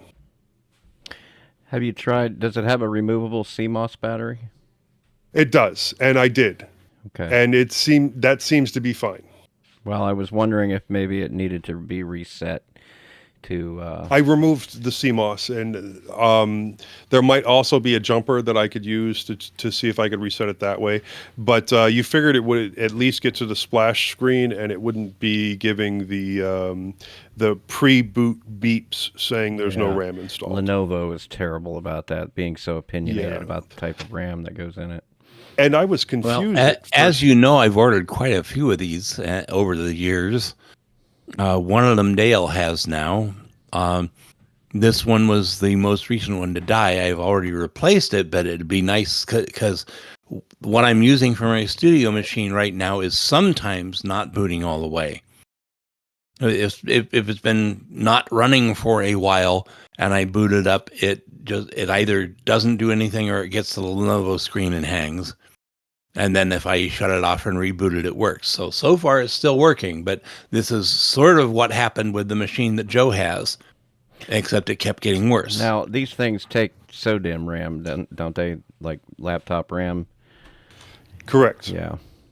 PC4, DDR4, but Heck, they even use the laptop charger for the 2016 models. yeah, and I was a little confused at first because if this was happening on a desktop, like a regular desktop, I would know that it was a bad power supply. But as soon as you hook up the power supply, it turns on. So that's why I had to ask Moss if he was sure that it was a power supply. And I pulled out my multimeter and tested it, and it seems to be working the way that it should. But evidently, and I did my research on this, there is a setting in the Lenovo BIOS that allows it to be turned on as soon as power is applied. And I don't know. On a small form factor like that kind of trips me out. Well, even on a large form factor, that would still trip me out. But yeah. Anyways, moving on. Once I get the new motherboard and get everything tested, I'll let you guys know more. Now, the multimeter. This was supposed to be a straightforward corrosion on the battery terminals fix. And there was that. That was there. A bit of rubbing alcohol, some vinegar, a file, a pick, and some elbow grease. I did get the device to turn on, and it is reading, but it is absolutely not correct, and the readings are a bit all over the place. Now, looking down the sides of it, I can see that there is some further issues on the board. I need to sit down and take it further apart and give it much more of a cleaning, and then figure out if there is an issue or another part that needs to be replaced. Probably the crystal on the inside. Yes, I did check the fuse. The fuse is perfect. The fuse is fine. Otherwise, the thing wouldn't have turned on at all. But anyways, yeah, it will be fun for me to work on. And I just mentioned that because that was corroded as well. Yeah, I cleaned that up, and I checked the fuse, and there is continuity through it, so it's good. Now, the headphones, a simple pair of Turtle Beaches. I did test them, and while it had problems connecting at first, the 3.5 millimeter looked fine. I rubbed the connector a bit, and literally rubbed the connector a bit between my fingers, and plugged it in. Now, Moss had an issue where he would use it for a time, and it would cut out and not come back on. I could not replicate this once I had it connected. I used it for a couple of hours, watching YouTube videos and just verifying that it worked, and it worked the whole time. I will do some further testing and make sure that it still works the way I expect it to. And I will say that, yeah, that microphone sucks, but I can't find anything else wrong with it. I could still do a full cable replacement if you want, and see if that helps. I just don't know if it will. All I know is I was using it on the show, and all of a sudden I couldn't hear anything, and I started freaking out and had to grab another headphones. Okay. Well, like I said, once I rubbed it a little bit and then got it in the 3.5 millimeter, everything seemed to work, and it stayed working for multiple hours. I will run another test on it and see if it happens again. I even tried wiggling to see if there was a loose connection on the inside, and I did it at the earpiece as well, and it stayed connected. I'm not saying that there's not something wrong, but I'm just saying I can't find it right now. All I'm saying is everyone that isn't as techie as they want to be needs to have a friend like Joe. Well, I also sometimes break things while trying to fix them. So, like I said, I don't know if that M700 was my fault or not when it comes to the controller, which is why I still have my concerns when it comes to getting the next motherboard and moving everything over, if there might not still be a problem with the CPU. But we will find out when it gets here. Okay, I guess one other thing that didn't make the show notes, yesterday, I went roller skating for like the first time in 20 years. Ow. How's your feet? Well, my feet hurt, my butt hurts, my legs hurt, my neck hurts. I only fell once, but oh my God, am I sore today. Ugh. Yes, we were all regaled with that picture on Discord. Yeah. I was out racing all those kids at that birthday party. Yeah. We all seem to be roller derby freaks around here. Yeah, I missed the roller derby. The roller derby was supposed to happen an hour after the skating ended and in the same location. But me, the wife, and JoJo were tired, so we got some food and went home. Boss? Okay. Well, I had a couple issues with my replacement Pine Time, but they seem to have corrected themselves. I really love this watch when it works. Right now it's working. School is out for fall break already. I did not have work last week, and I won't have any next week. I feel like the time off. I like the time off. I do not like the lack of incoming funds. Not much else has been going on here. I have similar problems booting up my Studio M700 Tiny to what I had with the one I sent Joe, except the Studio machine boots fine on the second boot, which is what the other one did until it got worse and then stopped working at all. Meanwhile, my third M700 Tiny, being used as my TV streaming device, is working fine.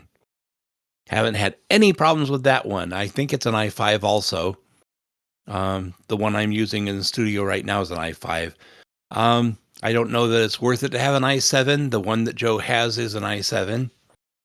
The i7s of 6th generation seem to be more heat producers than speed producers. The coffee yesterday, I should say, was horrible. I don't remember whether it was Amazon and Kroger brand. It just tasted burnt. I threw it away. I actually did throw it away. And I opened up the next can, so... this one's fine today. I was thinking maybe I should try tossing some chocolate or peppermint oil into it, but, you know, bad coffee is bad coffee no matter what you do to it. I agree. I'm back on the current version of Audacity. I think it's 3.6.4. Is that right, Bill? I think so, yeah. Seems to work okay. It also seems to take a bit more time to edit my FCWN show, even though some of the tools appear quicker to get to. Maybe it's just that my show is getting longer. I have been allowed to take it up to 15 minutes instead of having to cut it at 10, but most of the time I was spending with the 10-minute show was what I had to cut out to make it fit 10 minutes, and I'm not doing that anymore, so it still should be faster. And I've had some issues around the DDoS attacks on archive.org. This is unconscionable. Please donate to Archive. They're providing more services than anyone is aware of and doing it almost completely on donations. Now, I will say, not to cut off the whole archive thing, but I will say that when it comes to crappy coffee, it usually makes really good coffee ice cream. Oh, well, I don't have an ice cream maker, so... That's all I've got. How about you, Unedited? Okay then. So it's not been the busiest couple of weeks for me. I've been working quite a bit, as you guys probably saw with the phone calls that I was getting. Trying to get these waiting lists down. I've also, as I've mentioned before, I look after our junior doctors who are now officially called residents. You know, something that we should have done a long time ago, copying the American nomenclature. Junior doctors never really sounded very good. And, you know, people would wonder whether you're even qualified if you're called that. Anyway, I've got a new colleague who's joining me in that role, and it's only been a couple of weeks, but I think we're on the same wavelength, and I think that's important. especially when you're managing people. So I've been running Aurora, which is a immutable Fedora KDE desktop on this podcasting rig for a few months. In fact, it's probably the longest I've been on an immutable distro, and it worked well. But of course, I'm a nerd, and after listening to Leo and Co, Wax Lyrical on Cinnamon and Mint on Linux User Space and on OTC, which unfortunately I missed, I decided I would try Mint 22 again. Now, a bit of backstory. Before I went to India in the summer, I installed Mint 22 Cinnamon on that device, and it lasted about a week. And I ended up going back to GNOME. And I had, as I said, so I hadn't had a great experience on that laptop. However, Cinnamon on a desktop machine is a much better experience, in my opinion, whilst GNOME is better for touchscreen laptops with touchpads and things like that. I suppose it's all about getting the right tool for the job. As usual, it was a quick setup, took me about 15 minutes. I've kept most of the defaults of the Mint Y theme. The only thing I've really changed is the font to something else. Inter is the one that I use after a Infinity Galactic. He gave that as a one of the tweaks that he does to Mint, and I always do it to there as well. And yeah, it's nice. I mean, it's nice. As I said, it's I think on desktop Cinnamon works really well. For me, I think I've just got used to touchpad gestures and stuff like that, touch screens on laptops, and so hence GNOME is better for me. But hey ho. So my work phone got upgraded. I now have a Pixel 9. I mean, it works very well. It's not really my primary machine. As I said, the hospital pays for it. It has got some of those kind of AI smarts that you can use on the camera, like the Add Me feature and stuff, which, I mean, it is quite cool, actually, to be able to take one photo and then swap it, take someone else takes a photo, and then it kind of stitches the two together, and it looks pretty realistic. And on a separate note, it seems to have the best call quality I think I've ever had on a phone. I don't know why that is the case. I mean, who uses their phone to talk? I mean, come on, what kind of barbarians watching are we? videos on it, Majid. The thing really has sound quality. My Pixel 3a XL was better than my Pixel 7. But still, the sound quality and the stereo separation is spectacular for having that tiny little device with those little bitty speakers.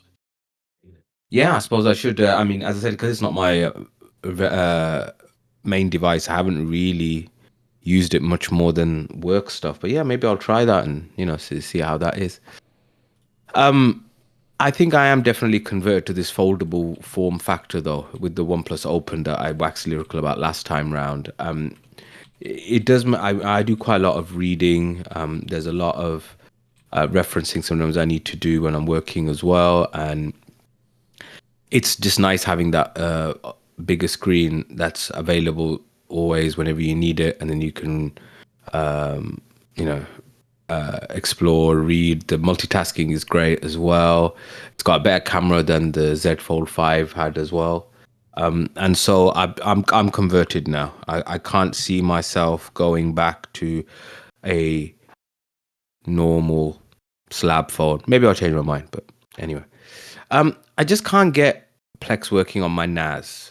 I don't know why. I just keep getting, you don't have access to this server. Every time I install it, I uninstall it. I try and clear up the defaults, any kind of registry entries or whatever it might be. And then I try it again, and it does the same thing again and again. And I don't know what I'm doing wrong. And even when I've followed the guides on the Plex, not the wiki, but they've got a help page type thing on their website. What if this comes up? Then you're supposed to go in and change this config file and all that sort of stuff. And I've done all that, and it still does it. And I've just thought I can't be bothered with this anymore. I'm going to have another go with Jellyfin, I think. I have got Docker on the NAS now. I just need to do that. I really wanted my NAS to be like a full replacement for the cloud services that I'm on. The Google Photos, the mega proton drive, all that sort of stuff. And it just kind of hasn't. And I thought, I started wondering whether I'd made a mistake or I really need to do some more work or whatever it might be. And then I came across a video by a guy called Tech Law, who does these kind of privacy and security focused, videos,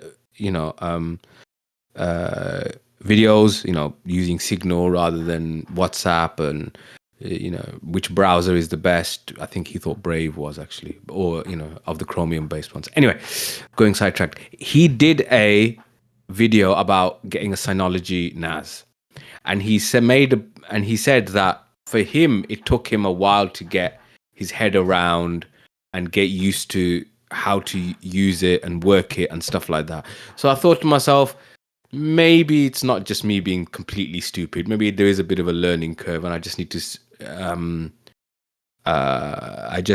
stick with it a bit longer. I mean, the kids like the fact that they can, access, the movies and things that I've obviously completely legally downloaded that are on there. And so it's definitely good. I just need to do more work on it, I think. I've got a Google Family link on my daughter's mobile phone, which is a Moto G32. Somehow she's got around it, and I don't know how she's done it. Either that or there's a bug, but it had limits, how long she can be on it, and she was regularly going past them, and my Family Link app would say that the device is locked, and she'd still be on there playing games, Roblox or YouTube or whatever.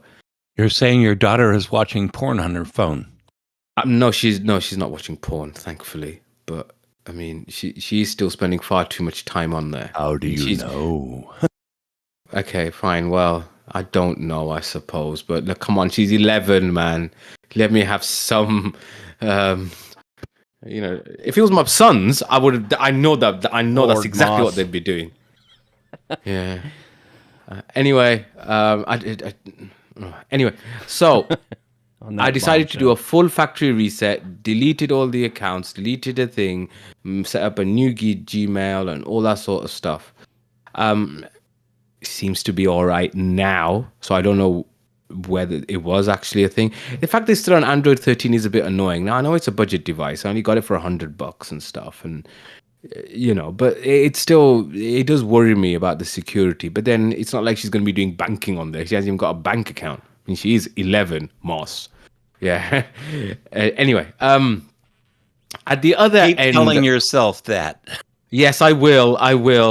She's my little girl. She should have a bank account.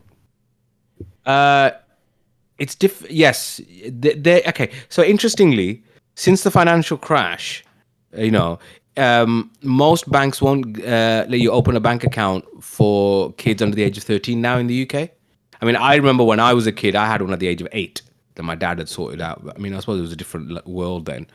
But now it seems to be, you have to be 13, and only a certain number of banks do that. And I remember my boys were like, why have you given us both Santander accounts? Because they're the only ones that will give you one. Because, anyway.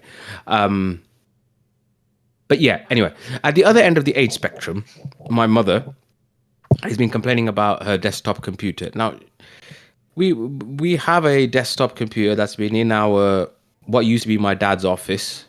Obviously, my dad passed away quite a while ago now.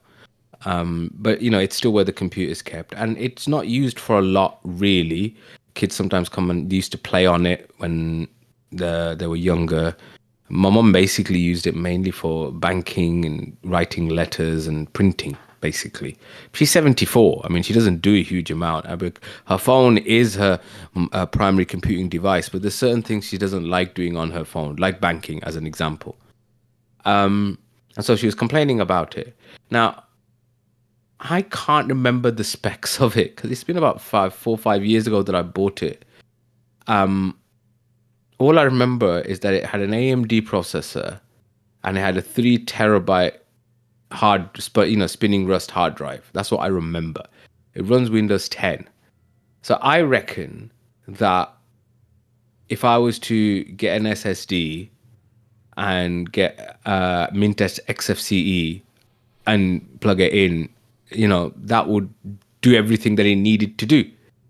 Having said that, when I did look on eBay, the amount of, say if I wanted to get, I don't know, a 1 terabyte SSD as an example,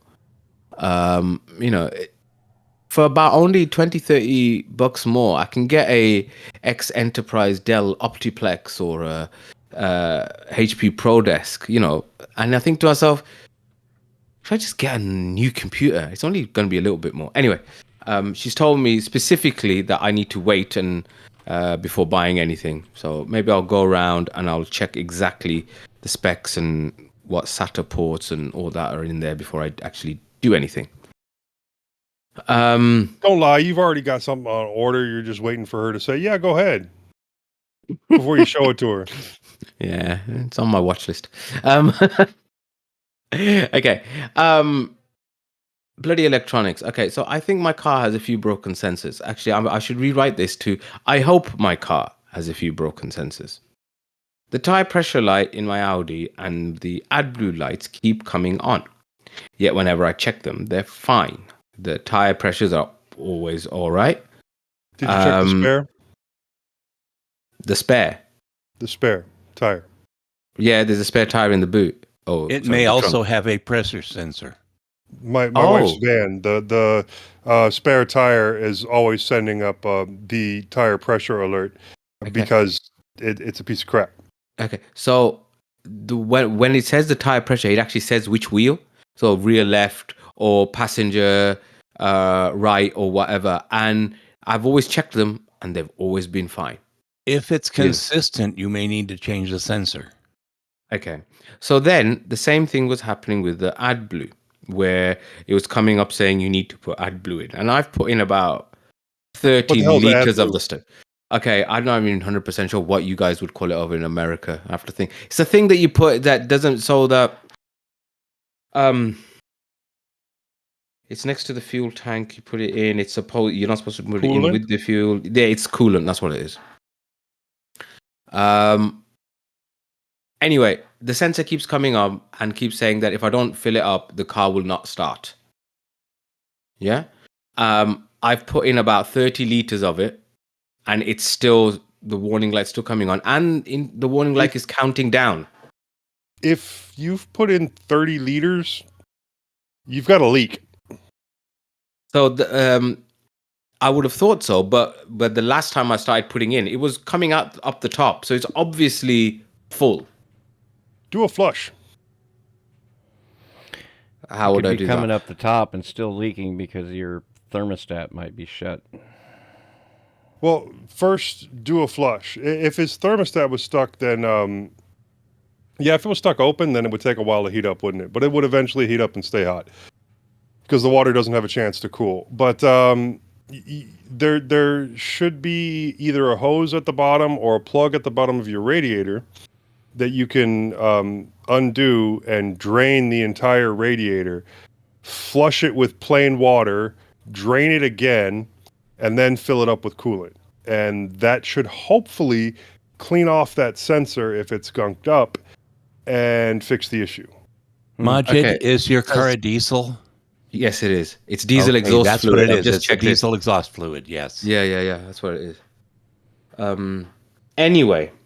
So it's not coolant then. Oh, it's DEF. No, it's not coolant. No. Diesel, right. DEF, diesel exhaust fluid. Then I have no clue. And you are screwed. Yeah. Thanks. It's been a nightmare ever since it was invented. We deal with that every day. So I'm hoping it is just the sensor that's the problem, because the other problem that one of the nurses at work, who apparently is a former mechanic, and she's also a fan of this show as well. She was the one that was messaging last time round. Yeah, I didn't know she was a mechanic before. You don't meet many female mechanics, and then ones who were a mechanic and then quit it and become a nurse. It's a small group of people. But anyway, evidently people that like torture, because both those evidently. jobs are rather torturous. Yeah, evidently. Anyway, so she told me there's one of two things. Either it is a faulty sensor. That's the easiest thing. Or there's a problem with the one of the injector part of it apparently. And if that's the case, then that's a big hassle. So I was tempted to actually try and do some of the diagnostics myself. She managed to find an app for me and an interface as well. ODB2 interface. I got to remember what it It was now. hooks up underneath the steering wheel. Yes, Perfect. Yeah. Yeah. That was going to be my recommendation. Yeah. So, but then that's going to, that's not going to tell me if there's an actual physical problem with it. And so she herself was like, you know what, you should take it to the dealer. You need an Audi computer that's set up to this. Now the thing is, I'm working tomorrow. I'm working the rest of the week. And so I managed to find a mobile mechanic who would come round and do some diagnostics on my drive, and hopefully that might at least, because if it is the sensor, then at least I know I can drive the thing without it, not starting or something. That depends on whether or not your computer is set to automatically shut you down if you don't fix it. Well, that's the worry, isn't it? That's the other worry, isn't it? Because even if it is the sensor that's gone, if the computer and that's what it says, because it keeps saying 200 miles till no restart. That's the warning that keeps coming to, and as I said, it's counting down. It started at 600. What you're saying is you don't own that car. You never own cars, do you, nowadays? It's all bollocks, isn't it? Everything is owned by somebody else. Everything's licensed. Everything's this, that, and the other. Right to repair. Anywho, let's see how it goes. I said I managed to get some guy who's going to come around tomorrow. It doesn't mean I have to take an Uber to work. Just steal your wife's car. You haven't met my wife. Did you pay for the car? Oh my! I'll repeat that. You haven't met my wife. Anyway, let's moving swiftly on before the divorce lawyers start getting onto the YouTube chat. I finished the Rings of Power, which was okay. I picked up near the end. I mean, it's not going to win any prizes, and for the amount of money that Amazon have put into it, it's a little bit meh. It did make me wonder. Now, I'm not a Tolkien nerd, as I've mentioned many times. I'm the guy that only watched the Lord of the Rings trilogy in the pandemic. I've never read any of the Tolkien books. But it made me wonder, and I know we've talked about this before, that the Hobbit series and how it's a small book that they've managed to make into 3 9-hour films. But then I thought to myself, well, if it's got to be better than Rings of Power, then why don't I treat it like a series? Watch an hour and take it like that. I don't know. That's what I'm going to. I know that's my next plan. I did watch the Lady Jane Grey on Prime. I saw the first episode. It was interesting. It was funny, but then I've heard it's already been cancelled, so I don't know if there's any worth even continuing. The show is called My Lady Jane. Yeah, is that not what I said? What did I say? Majid. You said Lady Jane Grey. There is no Grey in the title, and it's yeah, you're right. Yeah, you're right. Yes, you're right. It's My Lady Jane. It's about. I corrected it in the script. All you have to do is read the script. Yeah. Gosh, Majid. Yes. Just smack yourself in the face right now. Yes, I think I will. Exactly. But before I do, I'll just say that My Lady Jane does look good. I watched the first episode. I've heard it's been cancelled, so I don't know if I can be bothered to watch the rest of it. I did finish Night Sleeper on BBC iPlayer. Well recommended to everybody. Had a bit of computery hacking stuff, which is good. Twilight of the Gods was very Snydery, if that's a adjective that can be used. Lots of violence, lots of blood, lots of explicit sex, and very stylized. The kind that you it was fine, right? I've just started Terminator Zero.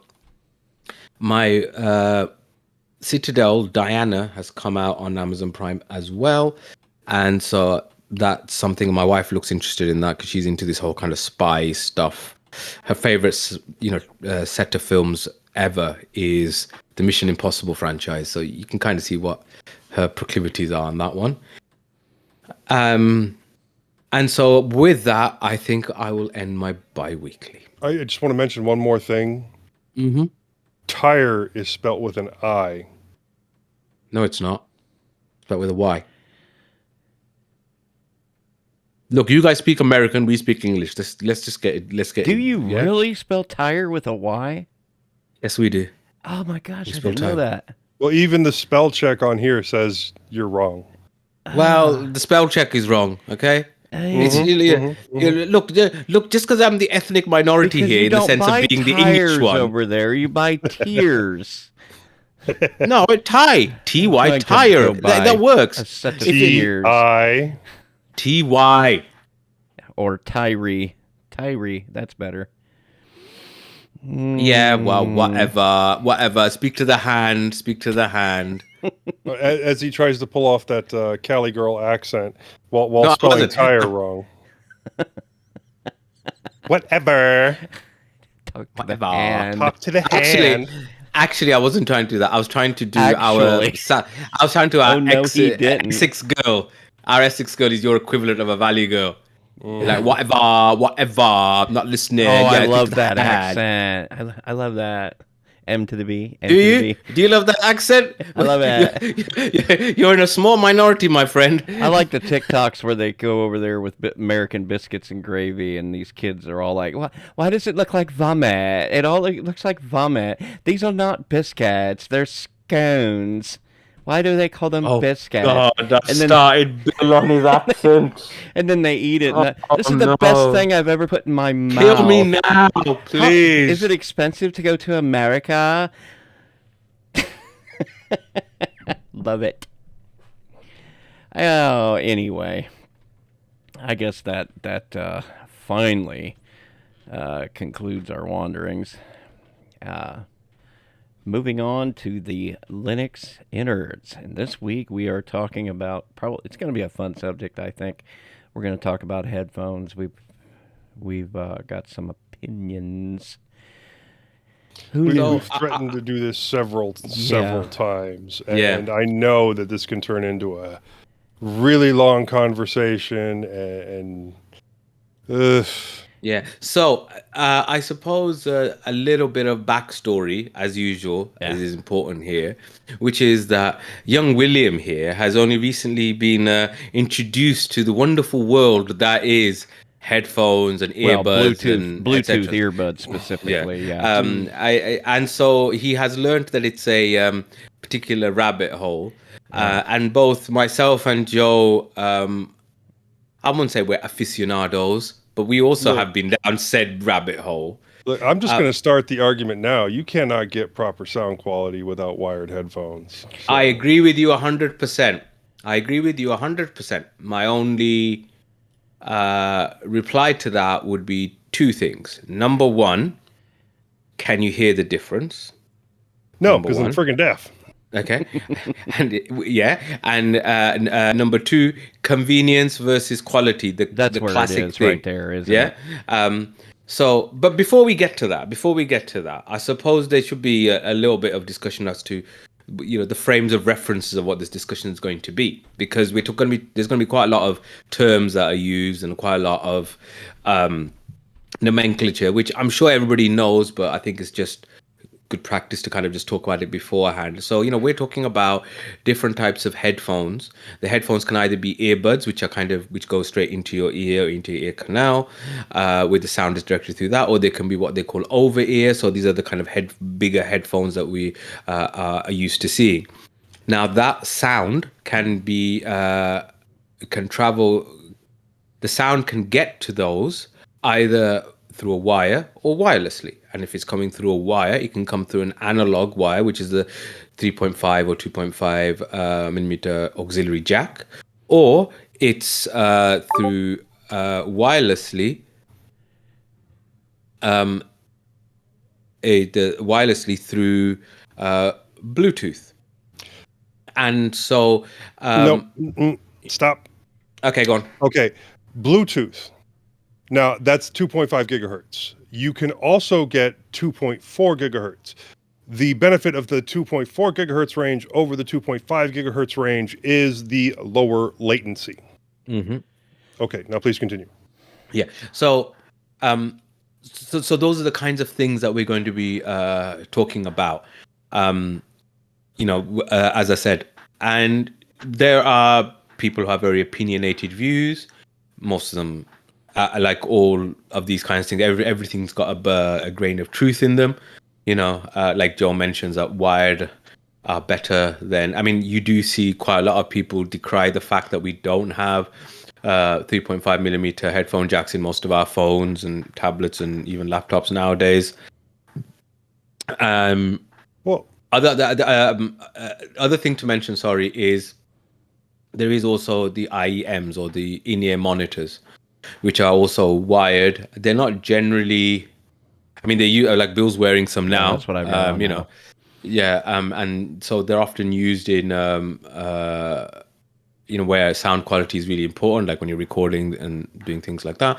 Now, not nowadays, but I would say they've had a little bit of a resurgence recently with people getting them for phones. Even if you don't have a 3.5 millimeter headphone jack, you can get a DAC, which is a digital to audio converter. So if you've got only like a USB-C connection on your phone, which a lot of the high-end phones only do, you can use that. You can connect that in, and then you can connect your 3.5 millimeter auxiliary, your in-ear monitors into that, and get analog sound through that. So that's just the beginning bit. As an addendum, okay. As an addendum to the DAC talk, even before 3.5 millimeter jacks got removed from phones, some audiophiles were using DACs on their phones, specifically because it greatly improved the sound quality of wired devices and did allow you to increase the power output to those wired devices so you could drive larger, more resistant drivers. Yes. I mean, I always used to remember hearing that LG used to have 24-bit DACs and all this. I mean, I didn't exactly understand all of that, except that it was supposed to be good. It sometimes makes me want to get one, actually. You can get, old ones on LG don't make mobiles anymore. You can get old ones on eBay, and sometimes I wonder whether it's worth getting just to listen. But anyway, aftermarket DACs, but they're a little bit pricey for what you get. I mean, I did get. I mean, I'll talk about it when I get to my bit. But I did actually buy one actually, and some in-ear monitors, and connected that up to my phone, which is where most of my media lives. And Bill, yeah, I'll talk about it properly then. I'll talk about it probably when it gets to my bit. I'll hand it over to William here. Well, okay, so when it comes to wired versus Bluetooth, first of all, for my use case, and I understand, like Joe said, there is never going to be a substitution for a direct wire analog between the device and the headset in terms of quality. You just cannot, because you're decoding and then re-encoding twice the signal, and any time that's going to happen, you're going to lose some fidelity in the transitions, and that's just a reality of life. So what it comes down to is a matter of use case and how much faffing around you're willing to do. Like in the case of a DAC or a reverse DAC, where like there's an argument for a use case where, like, when we're recording audio and we need to plug something Bluetooth in to an audio interface or something like that, you would need something that would turn basically it's not a DAC, it's something to make a Bluetooth signal out of basically headphone jack sound, and you're always going to get latency. There's the other problem with Bluetooth sound when you're doing audio digital content creation and things like that. You wouldn't want to try to use direct monitoring with Bluetooth, because you're always going to have a little too much latency for that. That being said, when it comes to just listening to audio these days, for my use case, it's become, especially here lately, it's become so much more convenient to have Bluetooth earbuds to just sit and listen to, and then if I've got to get up and walk to the other side of the room, I can do that without having to unplug my headphones from the jack here or take them out of my ear or whatever. That's kind of convenient. Now, I do have a couple of different types of the over-the-ear headphones, but for the sake of what I'm going to get into, I'll focus my coverage on the several types of earbuds that I've recently purchased. I think the features they offer are a bit more interesting, in my opinion. What I'm going to do, just for fun, I'm going to describe what I've bought recently by make and model and some of the features they offer, and then I'm going to rate these things in terms of my experience with them. And there's not huge differences overall, but there are a few noteworthy differences. The first set I bought, well, first off, I'll get into the wired earbuds that I use. I've got a set of JVC Gummy HAF X7Bs, and these are some basic wired type earbuds. The quality of the sound is good, but you're really limited these days by the decreasing number of devices offering a proper headphone jack. These were what I would use normally to do the audio editing, because they're a little bit more comfortable than these monitors that I'm wearing right now. A little bit more lightweight. Like I said, for the money, the quality is great. They make some with microphones on them, but this particular model does not have a microphone, so you couldn't talk on them if you wanted to. The sound quality, I'm going to rate them an 8 because I appreciate that compared to a couple of the more premium earbuds that I have now, they're a little bit less in terms of fidelity and quality of bass and all that. The fit is a 10. They just simply go in and they fit, and they don't come out. Of course, I've never used them working out. Well, that's a lie. Actually, I did use them working out hooked to a tablet I've got, but that was a painful experience for other reasons. Controls, not really applicable because they're just a straight analog, and like I said, you can't use them for phone calls. Okay, now these ones I'm wearing now are called Yinyu K-Bear Zwanu Professional In-Ears Monitor Headphones. Now these are the headphones I use when recording all of my shows. I really use these because they negate the problem with the over-the-ear headphones that I've noticed leaking sound into the microphone.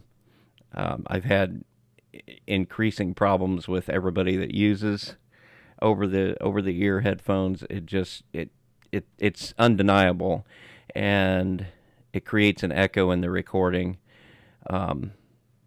So I've just completely given up on the concept. I also like being able to fit these loosely into my ears to allow hearing other things going on around me. So if somebody is calling me from upstairs or somebody's trying to talk to me from the stairway coming down here into the basement, I can hear them. I'm not sure I would necessarily recommend these for listening to music, but there's no real reason why they wouldn't work. I've heard music on them. They seem like they sound fine. It's just not the ones I grab for doing that. So I'm gonna rate the sound quality on these an 8 out of 10. The fit I'm gonna rate 10 because I sit them in my ears and they just kind of stay in place. They do have a wire that wraps over my ear and then comes down like I'm a Secret Service agent or something like that, and kind of stays in place under the weight of the wire hanging here around my neck. There's no controls going back to the device, so that's non-applicable, and it's got no phone call capability, so there's no score there. Okay. So I've got some similar ones, which I was recommended for listening to music.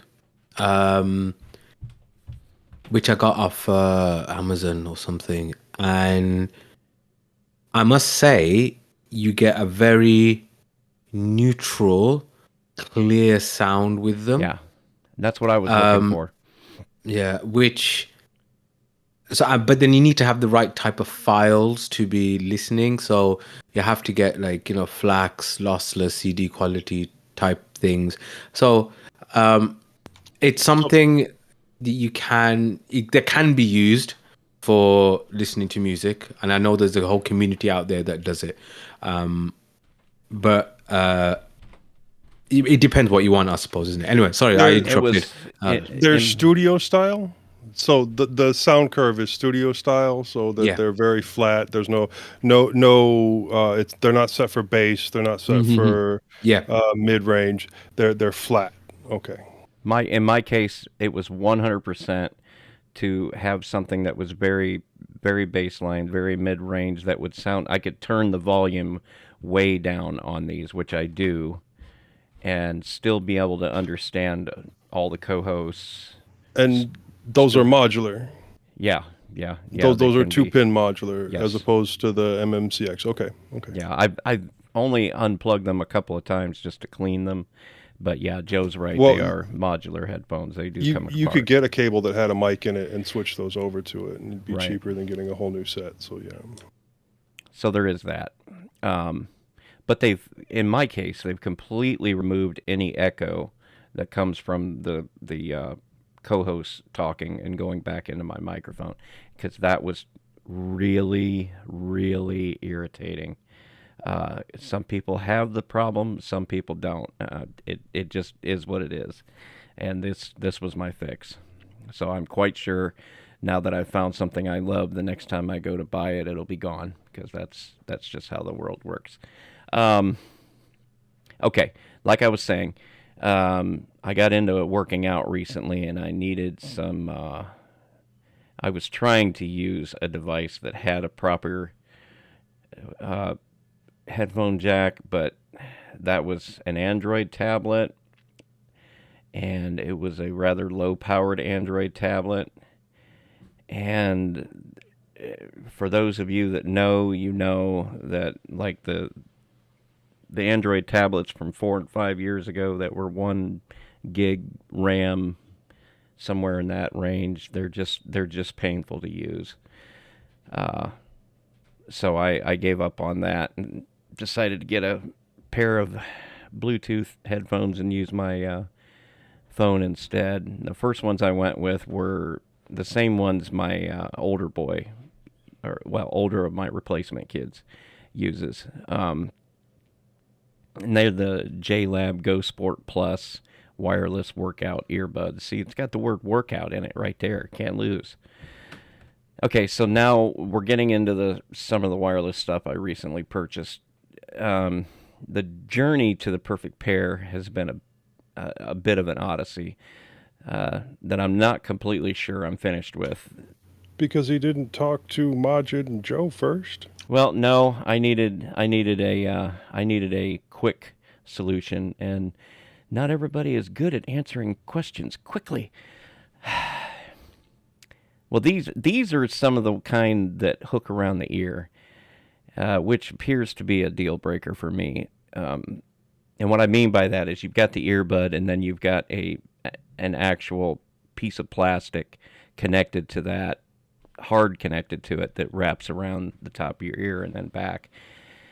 And the force placed upon the earbud by that hook actually pulls it out of my ear canal, making it impossible to maintain good quality sound.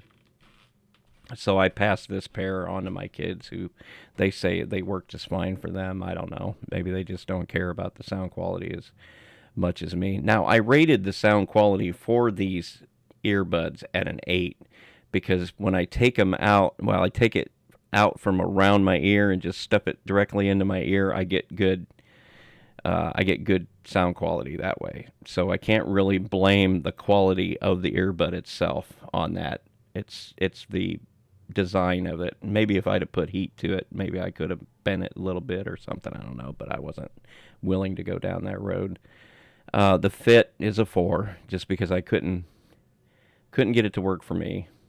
Controls also a 4. Okay, so here's the thing about these wireless earbuds. They've all got touch-sensitive controls where you tap the side of it, and depending on the make and model of these things you either get like a pause the whatever it is you're playing, or turn up the volume or mute, or some of them you can long press the button and answer a phone call.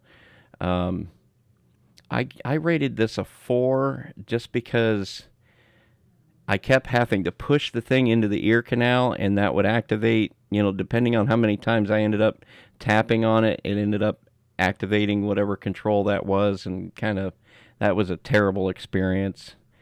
And then, well, okay, so that being said, there is a companion app for these JLabs where you can disable, or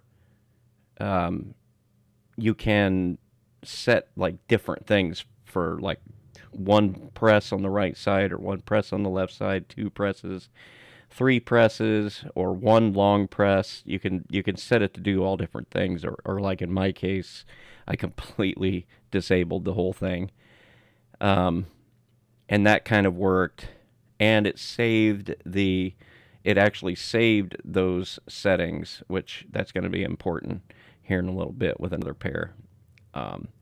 So that was good, but the fact that I had to mess with it kind of put a bad taste in my mouth, so I gave it a 4. Phone call quality. I gotta say, with these headphones, and indeed all of them that I've tried, the phone call quality in like a reasonable environment where you don't have a heck of a lot of mechanical noise going on, the quality was actually relatively good, I gotta say. Android software, like I said, the JLabs have a companion app that goes on the phone and sort of knows whenever you've activated the earbuds, and adds some functionality, and that seems to work really well. So I gave that a 10. I was actually really happy with that. All right, so given the fact that I couldn't get these things to fit very well, I went on to the more expensive JLab JBuds Air Pro True Wireless earbuds, and these are the premium ones for the JLabs. And okay, so these were a huge improvement on the previous buds. They just kind of sit in your ear, and as such, they fit pretty well, and I had no real problems. They weren't the best fitting earbuds I tried, though they were great. The improvement is no doubt reflected in the price. However, they were probably about 3 times as expensive as the first ones I bought. The fit was good, but they're a little bulky, so they kind of sit in the earlobe and kind of push against all of the sides going around, and it is what it is. But the sound quality was 10 out of 10. They were fantastic sounding. I'm going to say the fit was a 9 just because after a while you do kind of feel them sitting in there taking up the space. Controls, basically the same controls as the cheaper earbuds with the hooks, but again, the exact same companion app. You can customize all that stuff, and because they fit better, I wasn't faffing around with them as much, so it didn't irritate me. So I gave that a 6 out of 10. Phone call quality, again, exactly the same as the cheaper earbuds. I gave that a 9 out of 10. And again, the Android software, which is exactly the same app, 10 out of 10. It was at this point that I had lamented to Joe and Majid a couple of weeks ago, and that's when Joe recommended, and rightly so, the Tozo T10s, which I immediately ordered. Okay, so first off, these bad boys are waterproof. You can wear them in the shower. I don't know why anybody would want to, but I've heard people out there say that they do. Apparently, a lot of people in England listen to podcasts when they take showers. I'm not sure what that's all about. Apparently, none of you people have seen Psycho. And I have too many times. Also, the price came in right about $25, making it nearly a no-brainer. These are good quality earbuds for the right price. I really like these. The only problem is with the simple design, making them a little fiddly to get to fit just right. Like if I wiggle them in place a little too hard, the sound will cut completely out. But after I get them set right, they seem to stay in place. So that's fine. Sound quality, I'm gonna say 9 out of 10. I couldn't. There was a couple of my other pairs that were a little bit better, but not so much so to be a deal breaker. The fit, I'm going to give a 7 just because it is a little bit fiddly to get them to sit in place. Controls, 8. It is a little bit, you can bump into the buttons and make it do things you don't want it to do. Phone call quality, again, 9 out of 10. Android software, 10. The software that these use seemed to be a fork or very identical to the software used by the J-Buds, which again works great for customizing what you want the buttons to do. And I didn't mention it before, but they have like custom EQ settings, which you can really customize the sound that comes out of these things without changing the sound of the device overall, which that's kind of cool. And it saves all of those settings, which is fantastic. Okay. Now on to the Jabra Elite 3 in-ear wireless Bluetooth earbuds. And in many ways, these should have been the GOAT. These earbuds recommended by Majid are by far the best fitting of all the tries, and the sound quality is fantastic. I really love the uniquely tactile buttons on each side of the earbuds. It actually has a mechanical feel when you're touching the controls. It's not just a touch. And although they are on sale right now, they weren't the cheapest option, though. But I have no regrets. Now, they would have gotten a 10 out of 10 for everything except that the Android app doesn't seem to save the custom EQ setting, and it doesn't seem to give the option to customize the buttons. And it's not real clear. I haven't gotten too far into the instructions to know what combination of button presses does what. It's not real clear where it was clear in all of the others. This app, it also comes there's an app you can get for Android for these, and it's got custom EQ settings, and they're really fantastic, but they don't save anywhere. And I can only imagine that is because the app was made for an Android version either prior to mine or after mine, that it's just saving things differently. I don't know. The thing that I really like about these earbuds, though, other than just the sound quality, which is, in my mind, perfect, is just the flawless fit these things have. They've got more of a contour design to them that just fits in my ear perfectly. And as such, Yeah, I found them really fitting really well as well. I mean, I'll get to it when I get to my bit as well, but it surprised me how well they fit. They do, yeah. And that's why they've kind of been my go-to for the workouts since I got those. And the Tozos I've been using here, connected to the desktop, which once you get used to the unintuitive way that the Mint Bluetooth tool, this is just my opinion, the way you have to connect to Bluetooth devices and keep them connected, once you get past that, they work surprisingly well. I say surprisingly just because it's gotten to the point where you expect Bluetooth to be kind of broken and jank on a desktop. Anyway, I'm going to give these Jabra Elite 3s sound quality 10 out of 10, fit 10 out of 10, controls 10 out of 10.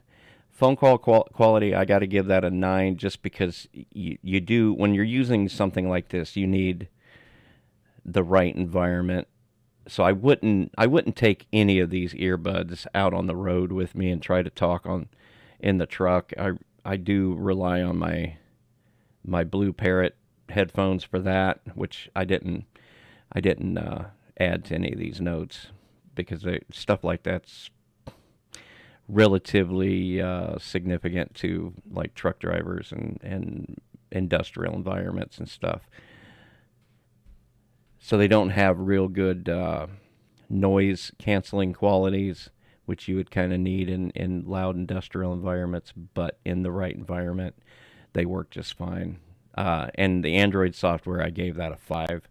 It works. You can customize the EQ, but then the next time you go to use them, you'll have to set that EQ all over again because it doesn't seem to be able to save it. And the only possible reason that I can come up with is that it just, because of the changes in the Android permission structure between versions of Android, it just doesn't seem to, maybe it just doesn't have that capability anymore. So I don't know, but that's where I'm at with those devices. Joe, you seem to have quite a few here. Yeah, it's a bit of a list, and I kind of wanted to talk about these Sennheiser Urbanite XLs. They're some of the first Bluetooth cans that I ever really got that were of a decent quality, and they really turned me on. These and the Sonys, and well, okay, some of the Skull Crushers really. I ended up using them quite a bit during the pandemic, and then when I tried to switch back to a low-cost in-ear module, it really showed me that, I can kind of hear sound quality and tell the difference, because when I went back to a garbage headphone, I knew it wasn't for me. And that's when I got into modding headphones. So now, the Sennheiser Urbanite XL, excellent sound quality. The only two major problems with them is, one, the small ear cup size, and two, the controls. They are touch controls on the side, so if you move your shoulder up too much and it bumps the controls, it's going to mess with them. Or if you slide your hand by your head and bring it close to them, it's going to set off the controls. So that was my only issue with the Sennheiser Urbanites XLs. That and the microphone wasn't the greatest, but oh my gosh, for listening to audio, those can't be beat. And if you can 3D print some different, some extenders to the ear cups and put on some larger ear cups, because, I have these lovely earrings on this side and small ear cups hurt them. So if you can do that, then they're much, much better. Still a problem with the touch, which is why I don't use them anymore. Now, for my top end on wired systems that I've had, that I've enjoyed, was the Baron Dynamic DT770. That is a wired headset. You can run it without an amp, and I know they make the 990s, and they make some lower level ones, I think like 550s or something. But the 770s are great, but they're even better if you can get a desktop amp with them. And I would just edge them out over the Meze, the 99 Neos. These are the ones that I'm wearing right now. These are great for studio sound, and they're also really good for music listening, especially if you are able to run an equalizer on your system to bump up the bass a little bit and handle the mids and handle the lows. Now, another great studio headset, the entire Audio-Technica ATH-M line. Even if you can only afford to get the 20s or the 30s, they're still fair quality. But the 40s are decent. Those are Sennheiser HD20s, Moss. If I remember right. But The ATH-M line, once you get into the 50s, yeah, they are studio quality, but they are well built. They do require a little bit of work on the hinges to keep them in good quality condition, maybe a little 3D print to hold them into place, a little preventative maintenance on that, and then they work great. Really like the fully replaceable cable. I'm talking on here, and you will cause me a problem. Please. Can I sit in your chair and kiss you? No, not right now. Okay. So yeah, I haven't tried the M60s or any of the higher level models on that, but the M50s are great. Love the detachable cable. You can even get one with a mic in the middle, so you can use it with your phone or anything like that. Next up, Skull Candy makes a lot of headphones, a lot, but there's only two that I found to really be worth a damn. That would be the Hesh 3s and the Crushers, the Skull Candy Crushers. Now, the Hesh 3s, they no longer make them. Okay, yeah, I was wrong about the model. Thank you, Moss. We'll get to that when you come around. The Hesh 3s, they no longer make that model. They make similar ones, the Hesh ANCs, which have, active noise canceling. The problem with them is the plastic quality is complete and total garbage. I got my daughter a pair, and the thing disintegrated within a couple of days. The Hesh 3s do have an issue where the hooks will break, but those are easily 3D printed and replaced. And the modded 3D print that I have that I use for them has lasted my kids for years. But like I said, even with the ANCs, yeah, they take the same forks, but when the band across the top starts falling apart almost immediately, what can you do? Nothing.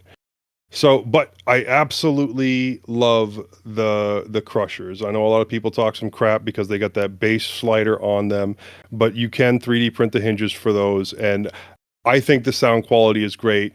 They do also, for me, need to have the ear cups reprinted, and I have an STL for that, so I do it myself. And that really also increases the space that they have to move air. It really improves the sound quality, and I absolutely love how they sound. Now, your more gaming style headsets, with Razer, the Kraken is your wired. They're easy to work on. 2 wires across, 2 wires for the mic, 2 wires for the side. Absolutely great to work on those Krakens. Easy to put together.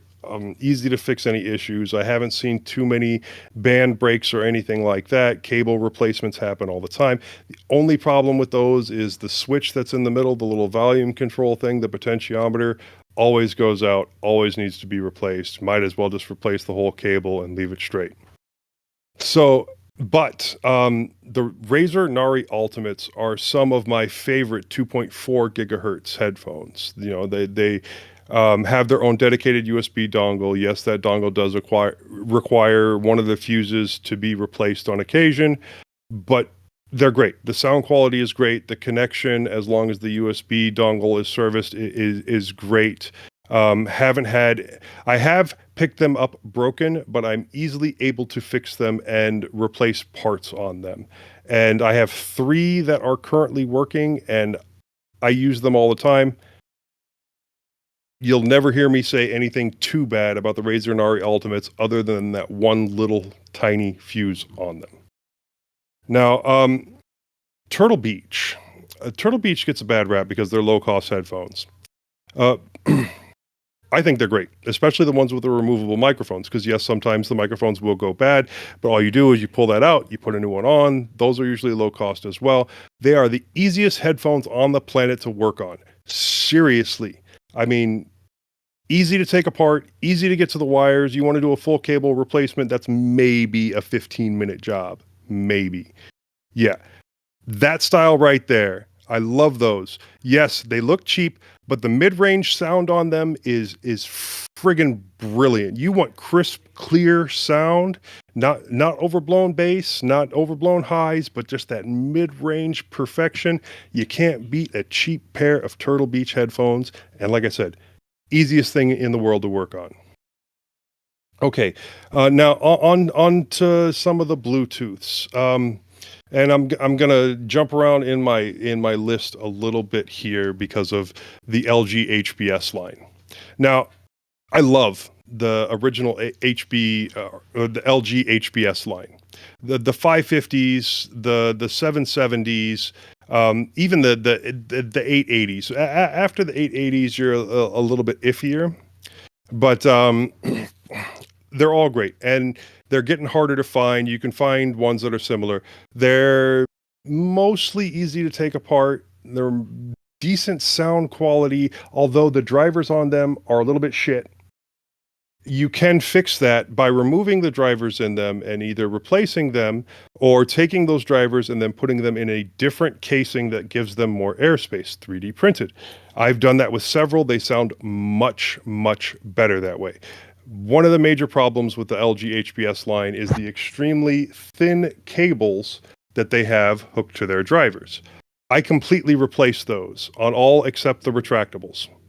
So that allows me to use an MMCX modular connection on them, and now some people prefer the 2-pin style that Bill's use, and I can see why.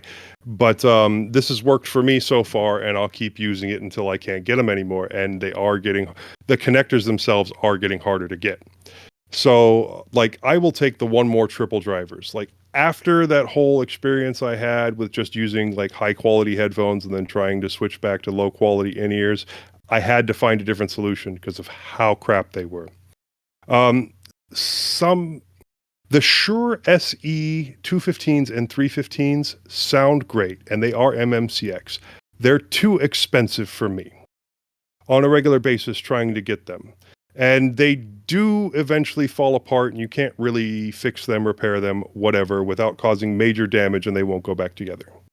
So the next best thing for me was the one more triple driver headphones.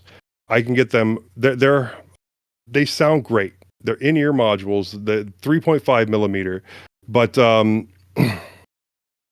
they're also a little expensive. However, I can get them broken. It's almost always the 3.5 millimeter jack that's broken. A couple of times it's been something else that ended up being an issue, but 9 times in 10 it's that 3.5 millimeter jack, and I'm not going to use that anyway. I am going to cut it. I'm going to completely remove the wire. I'm going to add an MMCX connection, and then I'm going to hook that up to those LG HBSs, and I get the best of both worlds. I get the awesome battery life and call quality of the LG HBS line and the great sound that comes out of the one more triple driver headphones. They are getting a little harder to get to. I'm searching for a different solution there. Making my own works, but it's still not as good as those. So I do recommend the one more triple drivers, even if you're just getting the wired version and using that for sound quality. Now, moving on there, I have had quite a few Jabras, and one of the ones that almost got me to switch to using a wireless instead of using the battery life and call quality of the Jabras, or of the LGs, was the Jabra 65T. Now, sound quality is great, call quality is good. My major issue with those is you cannot use the left earpiece independently of the right earpiece. Like, you can use the right earpiece all by itself and just use one side and then have all the touch controls there and all that jazz. And then you can use it paired with the left one and have them both work at the same time. You cannot, however, put the right one on the charger and have the left one work independently, so you're still stuck with one battery. So you can't go back and forth and let one charge and use the other one. That's my problem with the Jabras. Now, another really great over-the-ear Bluetooth headset would be the Sony WH-XB700s, which was one of the first headsets to use USB-C and support a 24-hour battery life, and really great battery life. And it has built-in Alexa integration. Only thing was with those that I had to once again 3D print a larger ear cup, and I still use those to today.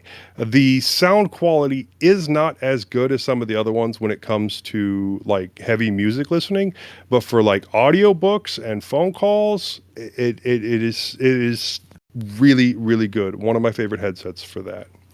Now, another set of earbuds that I have had a lot of is Samsung Galaxy Buds. And the way that I get those is in lots of broken earbuds because they suck to work on a lot.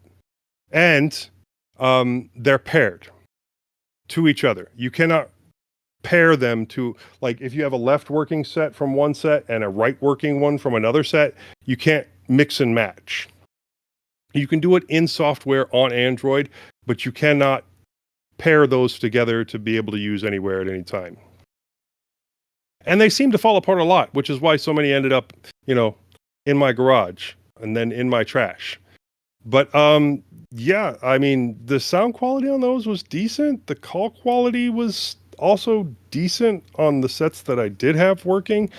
But it's not something I'm going to go out of my way to get specifically because there's no reusability or repairability on those, which is one of the reasons that I've kind of stayed away from the true wireless in general.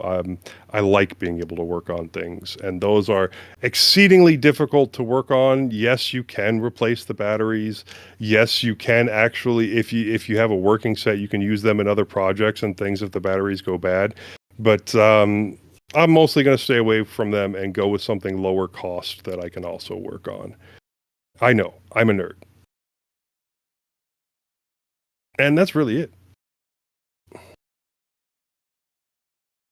Okay, then. So it's my turn to talk about headphones and earbuds and stuff. Just before I do that, a little bit of a word on codecs. I haven't really used wired headphones a lot. I did.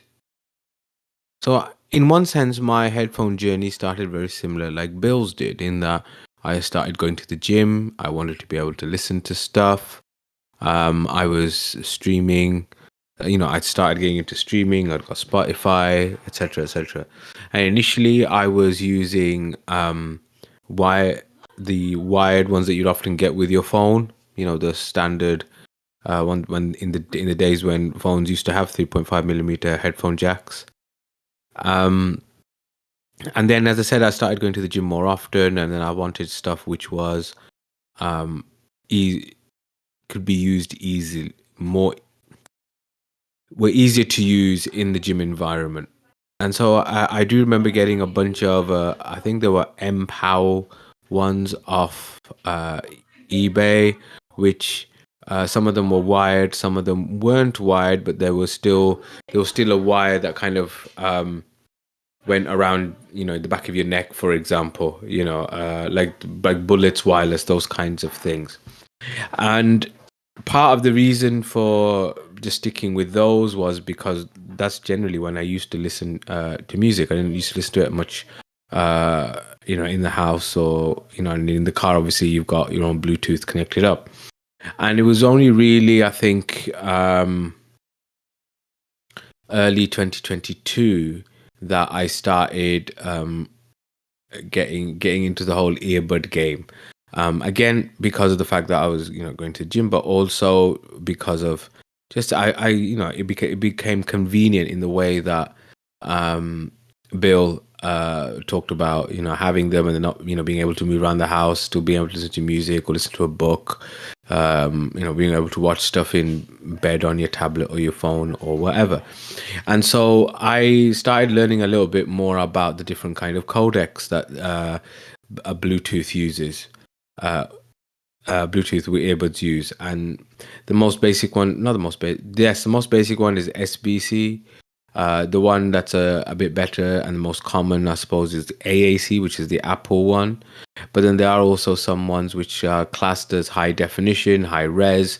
These include LDAC, which is Sony proprietary, but it's also built into the Android ecosystem. There's aptX, which is from Qualcomm. And recently, Samsung have made their own high-res codec. SHDC, I think is what it's called, or SSDC, something like that. Samsung Scalable, which only works with Samsung devices. So if you're in their ecosystem, then that's great.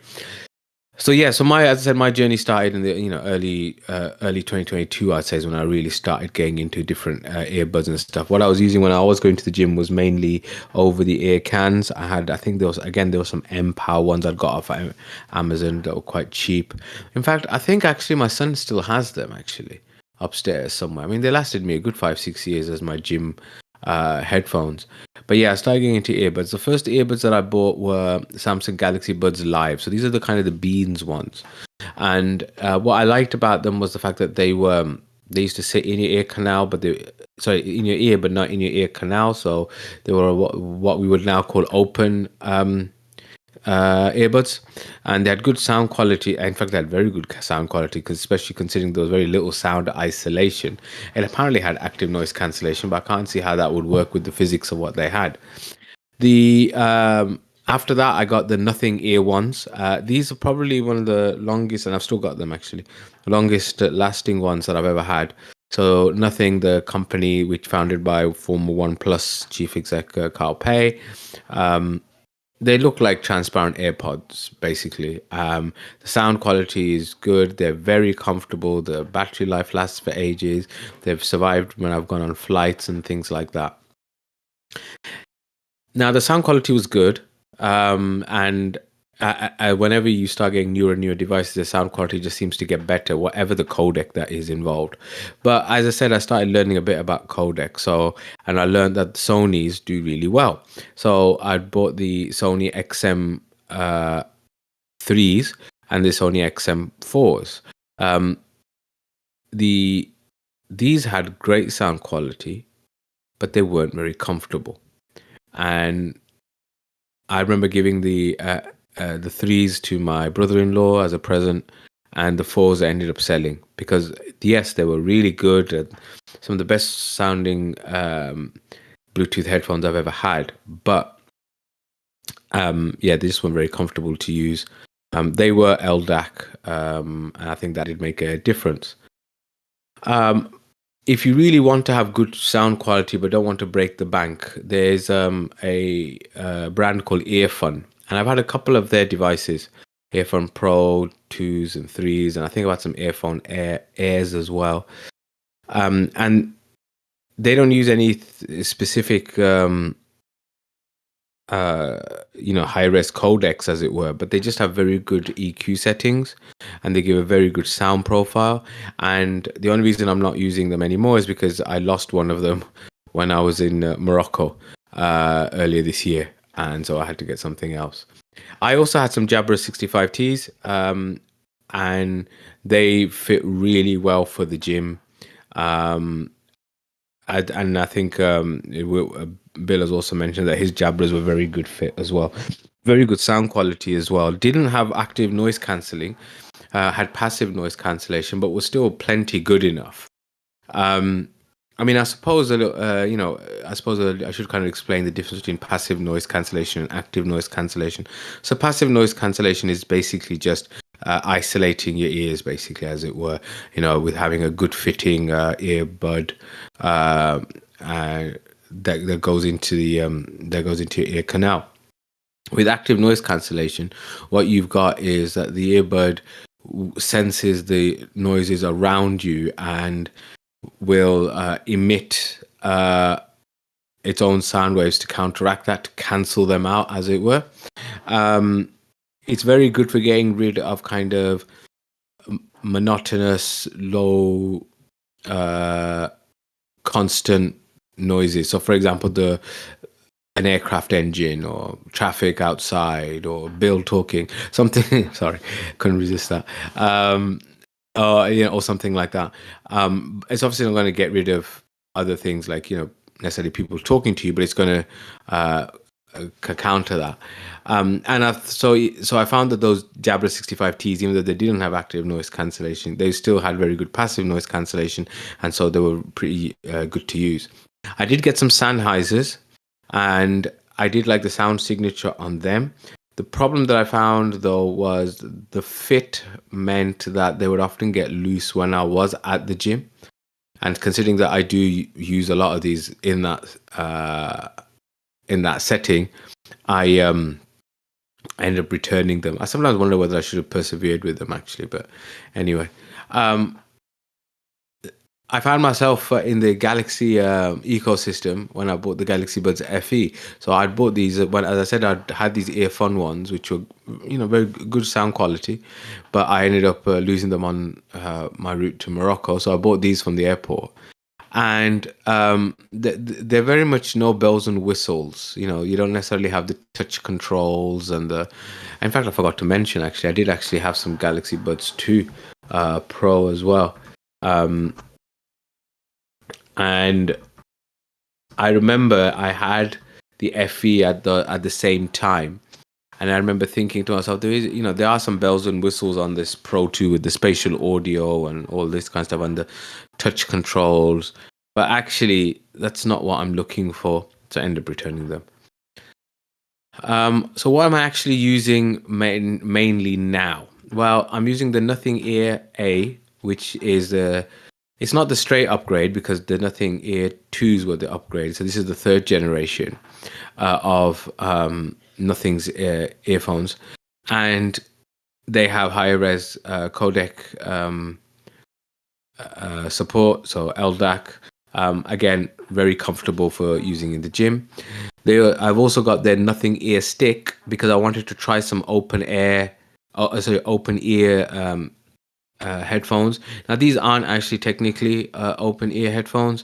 They're just headphones which don't have any kind of noise cancelling, whether it's passive or active. So those are good for meetings. I find them good for if I'm having conversations, I'm doing Teams calls, Zoom calls with patients or with my staff and management and stuff like that. The Tozos that I had were actually slightly different. I checked up later than the ones that Bill's got. They're very good. So good that I've given them to my wife. She needed some Bluetooth headphones, and I thought these would work out quite well, and they did. I did the most recent things that I bought have been the Soundcore P20Is. These are true open headphones. So what that basically means is again, they kind of sit outside your ear canal, so there's nothing actually in there, but the sound is directed into that. Now, what is the advantage of these? The advantage of these is, say you are in a scenario where you do want to have still some awareness of your surroundings. Say you're on commuting somewhere, you're in doing a lot of walking, running, something like that. And so you still need to have some kind of spatial awareness of what's going on. You don't want to get hit by a truck or something like that. Sound quality on those has been very good, considering that, frankly, they're not that expensive at all. Those I also find them good for around the house. Now, you might say, what kind of stuff do you need to know around the house? Well, you do need to know if people are talking to you and stuff like that. That's happened before. My wife has found it hilarious, the fact that I sometimes put my headphones in and, she will have a whole conversation with me and I'll have no idea that she's been talking. Now, I use the headphones as the excuse that, that's why I didn't hear anything. But anyway, so over the years, I haven't used as many. As I said, I've used some at the gym. Again, I think there were some Empower ones which I'd used. The first kind of MPOW is great for low cost, decent quality. Yeah. I think the first kind of audiophile-ish type over-ear ones I got were some Sony C600s, which I remember getting on a kind of Christmas sale, but they weren't very comfortable. So I then got these clear audio ones, which had epic battery life. I mean, we're talking like 60 hours. And again, really good sound quality, adjustable EQ settings, things like that. But then I thought, if I really want the best quality, what does regularly come up on top of the charts, as it were, when it comes to over the ears, is the Sony XM4s. I know there's 5s out now, but this is when 4s were the top of the range. And they were very, very good. I afterwards did think to myself, were they worth the amount of money I put for them? Were they worth $200? And I came to the conclusion that they probably weren't. They're very good, great quality. Sony has, I think, some kind of partnership with Tidal. So Tidal is one of these music streaming services which does kind of higher quality, lossless, FLAC quality, CD quality tracks. So if you have a Tidal account, then this would integrate quite well with them. And I can't remember the name of the brand, but there was these other ones which I found, which are called the E600s, which I do use at the gym once in a while, because and they're very, very no frills. You know, there's no Android app, there's no touch controls, there's nothing like that. But they do support the aptX high definition codec, and so that's the reason I've got them. And then when I went recently to India, I got hold of some Earphone Pros. Which is the first over-ear headphones by the Earphone company, and frankly, the sound quality was exactly just as good as the Sony XM4s, but at half the price. So it's something that I would recommend to people. Now, I have dabbled a little bit, as I've already mentioned, a little bit in IEMs, in-ear monitors, wired ones, bought a separate DAC. Very neutral soundstage, which is good if that's what you're looking for. But let's be honest, most of us have a particular sound profile that we prefer, whether that's bass heavy or treble heavy, whatever it might be, or the fact that you can adjust them with the different EQ settings. And that's not something you can do as easily. And so it's not something that I have necessarily taken forward more than already than buying just a cheap pair of them. Now, as I said, I mentioned quite a lot about codecs and the different codecs. One of the questions that often comes is, can you tell the difference? Can you tell the difference of if you've got a higher res codec? Can you tell the difference if you've got a higher quality stream? I mean, Spotify famously doesn't do anything over 320 kilobits, whilst Apple Music will do lossless, as will Tidal and Qobuz and a couple of others. I don't think my hearing is good enough to tell the difference whenever I have tried.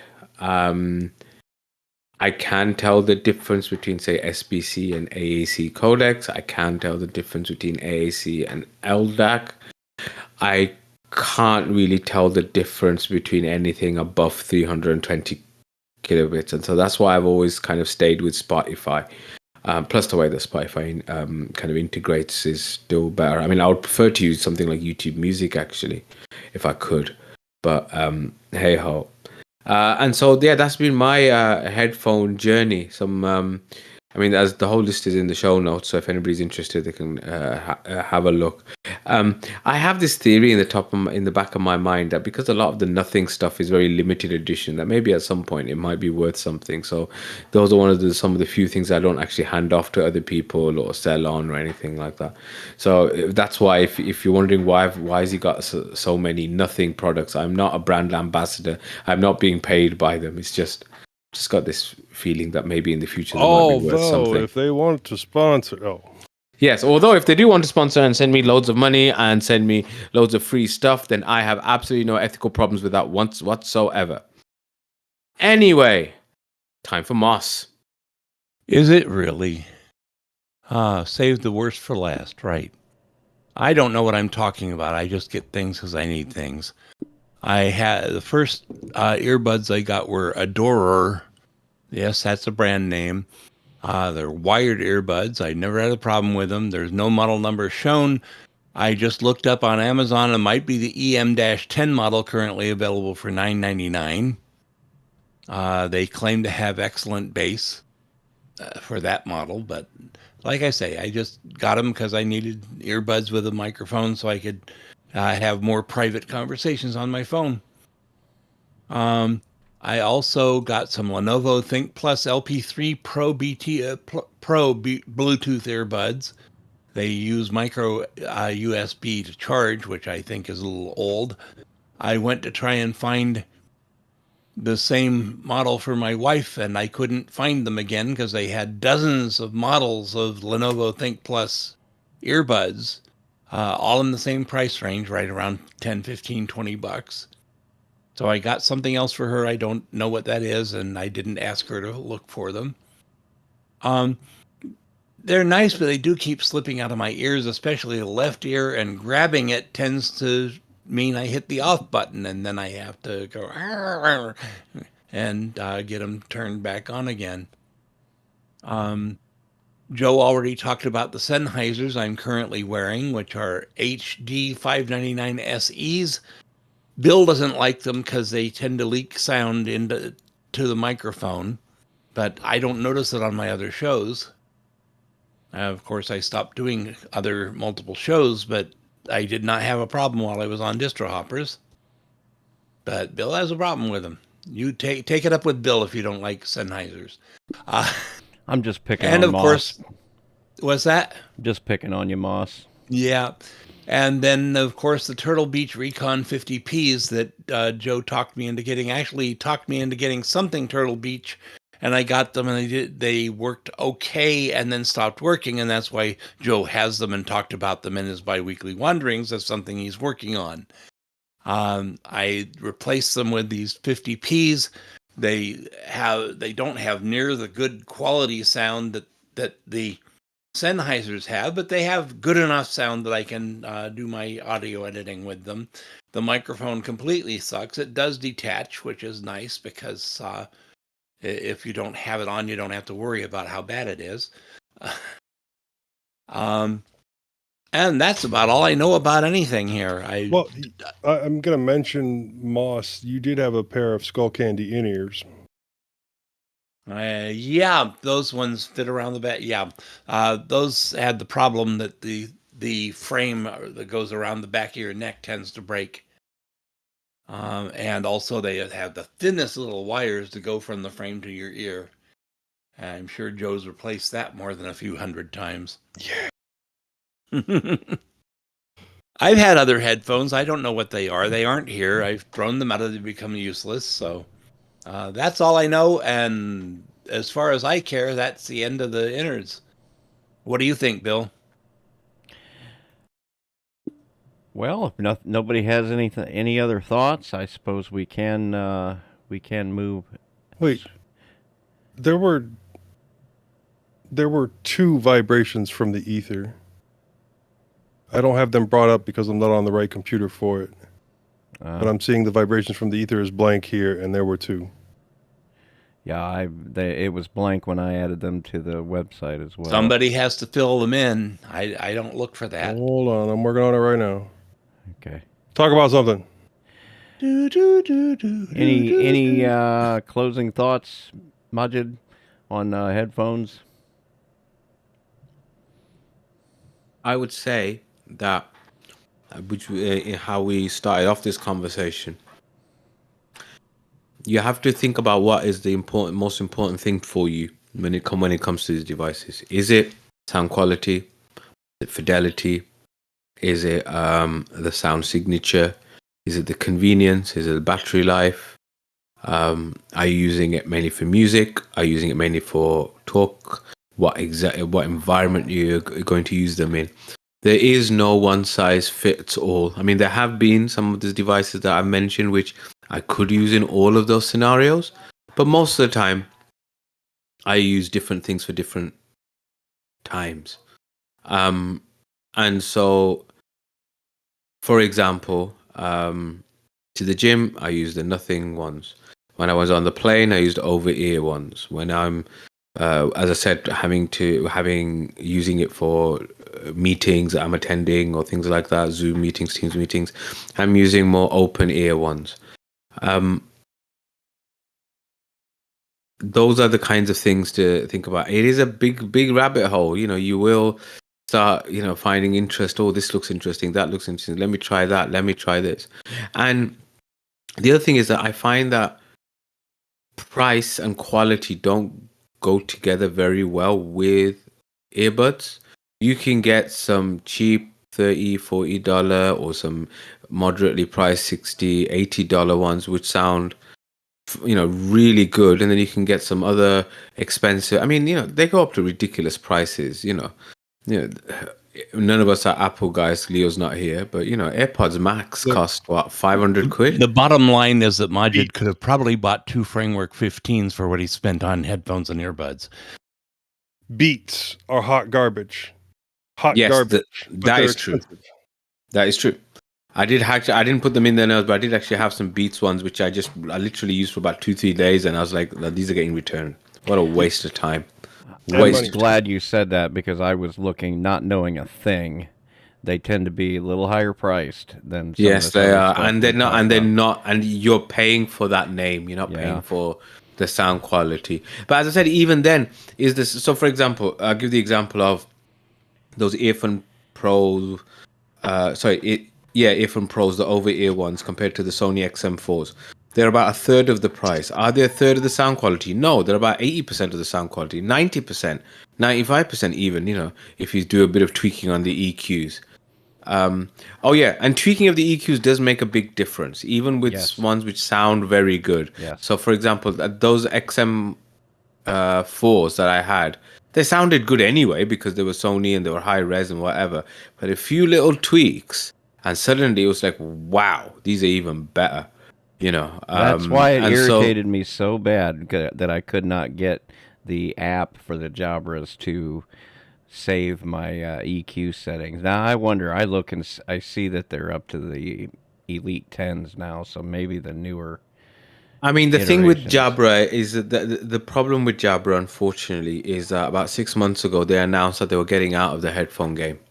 Oh, that the Elite 10s are going to be the last ones, and they will support, they will support software and firmware, but they're not releasing any new, which is not, exactly. And then and the reasons for it are basically, it's a very competitive marketplace. It's very difficult to, and the big players, the Apples and the Samsungs, eat everybody else's lunch really when it comes to this kind of stuff. And so it's a shame. It's a real shame that they've decided to leave the market. It's what stops me buying any more Jabras, to be honest, because of that. Because they did make good devices, and I mean, even the last ones that they made, the reviews were excellent. The reviews really were. Just thought I was just saying about agreeing with Joe about Beats. Beats are a waste of time. You're there for the name, nothing else. Having said that, if you get what you pay for. If you decide to get 15, 20, so the reason I gave my Tozos to my wife was because she wanted some Bluetooth headphones. She was like, I don't really care what they are, just get me the cheapest ones you can. I was like, fine, I will then. So I bought some $15 ones off Amazon. Was that Amazon or eBay? Later, you were an asshole. Oh, well, it's not that. It's they just didn't. They just stopped working after about a week. And so I was like, have these ones instead, dear. I just had to write that off as a sunk cost. Anyway, I think someone's found the vibrations from the ether. We have vibrations. Very well. Moving on to vibrations from the ether. And it looks as though we've got basically 2 people have contacted the show. Joe, you want to go ahead and take this first one? Sure. Okay, the first one is from Stan. I did not add the last names to the show notes. For his protection. Sound quality of episode 447, quite good. Until later interview with Ken. I don't care to subscribe to anything, but routinely check often. Had been more than a year behind and have finally caught up to current episode downloads. Still can't get 447.5 because, as I presume, the Internet Archive services are temporarily offline. You, sir, are correct. I would prefer downloading the OGG formats, except that I need to use MP3 so that I can play them on my smartphone. Might change when moving to a newer smartphone. We no longer have an OGG feed. Even the OGG feed, the OGG feed is there still listed, I think, but it's all MP3 because MP3 went open. Well, your best episode. Go ahead. I will answer that momentarily. Go ahead. Oh, are you doing an OGG now? Well, I was, but it wasn't getting any hits, and I threw it out there at some point. Hey, does anybody really need me to continue on with this, because it is extra effort? And the reality is that we're never going to be able to put it in the RSS feed, because our plugin that we use simply will not accept anything except for an MP3. So there's that. If I put it on the archive.org, that's where it would live, and you would have to literally go there to listen to it. So if I had like a huge outpouring of support for OGG, and like an enormous number of people wanting to listen to it that way, then I would put in that effort. But yeah. Again, If it's not there, then the extra time, yeah, it might be best spent elsewhere. Okay, your best episodes are when there are 4 to 5 hosts. Fewer or more seem to not be as good to me. I agree. I really enjoy the wandering segments. The variety of interests from Joe's repairs to Moss's music and others are interesting because they frequently hit on how Linux tools are applied. Also my favorite section. Thank you very much.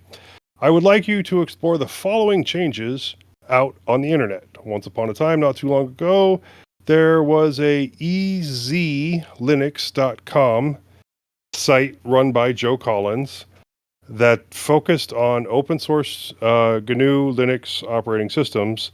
That site was affiliated with former freedompenguin.com site hosted by Matt Hartley. In particular, has Joe Collins abandoned Easy Linux? I just looked that up. Just looked that up. 5 months ago, he sent a goodbye video. Okay. He said after 10 years of working on Easy Linux, it's time for him to go to other things. Okay. The Easy Linux domain now goes to a site with different interests. The videos from that site are mostly still available from the channel that Joe Collins has on youtube.com. So yeah, he did leave. That's what Moss was able to find out. There's a video. I could put the link in here, but Put it in the check this out section. Okay, let's see here. Click. Okay. I have made a collection of many videos from the past, along with a large number of videos I suggest are worthwhile for Linux newcomers. In fact, to date, I have more than 240 done by Joe Collins and more than 1,890 videos in total on a 64 gigabyte thumb drive. Something that might be of note. And then one useful technique that I have developed is remotely having a novice newcomer to Linux boot up a live Linux Mint ISO, install Gitso into RAM, and then remotely assist them to do the install. And he has a link that he sent along with it. My presentation on Gitso starts 1 hour, 25 minutes into the recording listed. Okay, so I guess that's a recording it's an MP4. I don't know what Gitso is. I'd have to look it up. But thank you for your email. It is appreciated. Okay. Collins is going to be a really easy one. I have tried both your RSS feed and the in-page player. Neither seems to want to play the files. It seems like you may have a problem with the MP3 source file server. That is correct. Our source is Internet Archive, and they are currently down due to a DDoS attack. And they'll be back as soon as they can be. We don't have a backup hosting site. We might want to look into correcting that. I've got to be honest. I regularly have problems when it comes to playing, streaming, downloading either mintCast or OTC. The only time where I can really get it to reliably work is when I'm on my home Wi-Fi. I don't know why that is. I mean, I remember a couple of times I've shown it to Bill, and he's just kind of like, well, everything looks all right this end. But it happens on more than one device with more than one app, whether it's AntennaPod or Pocket Casts or Podkicker or whatever. I set all mine to download, when a Wi-Fi is available or when it has time in the background. So that way, when I'm listening to it, I don't have to worry about streaming issues. It's just strange because it's always this. It's I've not had that issue with any other podcast that I've listened to, so I don't know whether I really don't know what it is. So why really do don't you know. not download the shows and listen to them? No, I Because just I do download them when I'm on, but say I'm out and it gets released and I want to stream it. You said I'm in the car or whatever, then it just won't do it. Whatever I do, whatever I try. because downloading just takes normally just seconds. Yeah. So, I mean- but then for some reason it won't download when I'm on mobile data. Now I've ticked that box to say download on mobile data, and it just won't. I don't know what it is. Next time it happens, I'll send you a screenshot. Do you have But I really WireGuard don't set up? understand. No. Set up some kind of WireGuard or VPN back to your house and see if you still have the issue. It might be your carrier that's causing some kind of problem. Maybe. Yeah, I'll try that out. Yeah, that might be the case.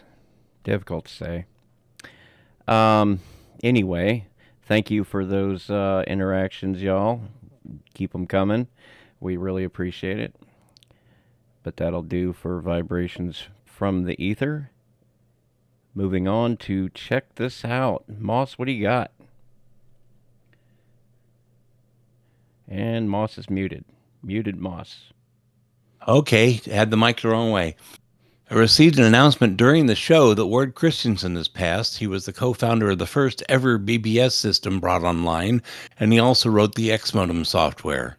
He worked at IBM from 1968 until his retirement in 2012. So, R.I.P. Ward.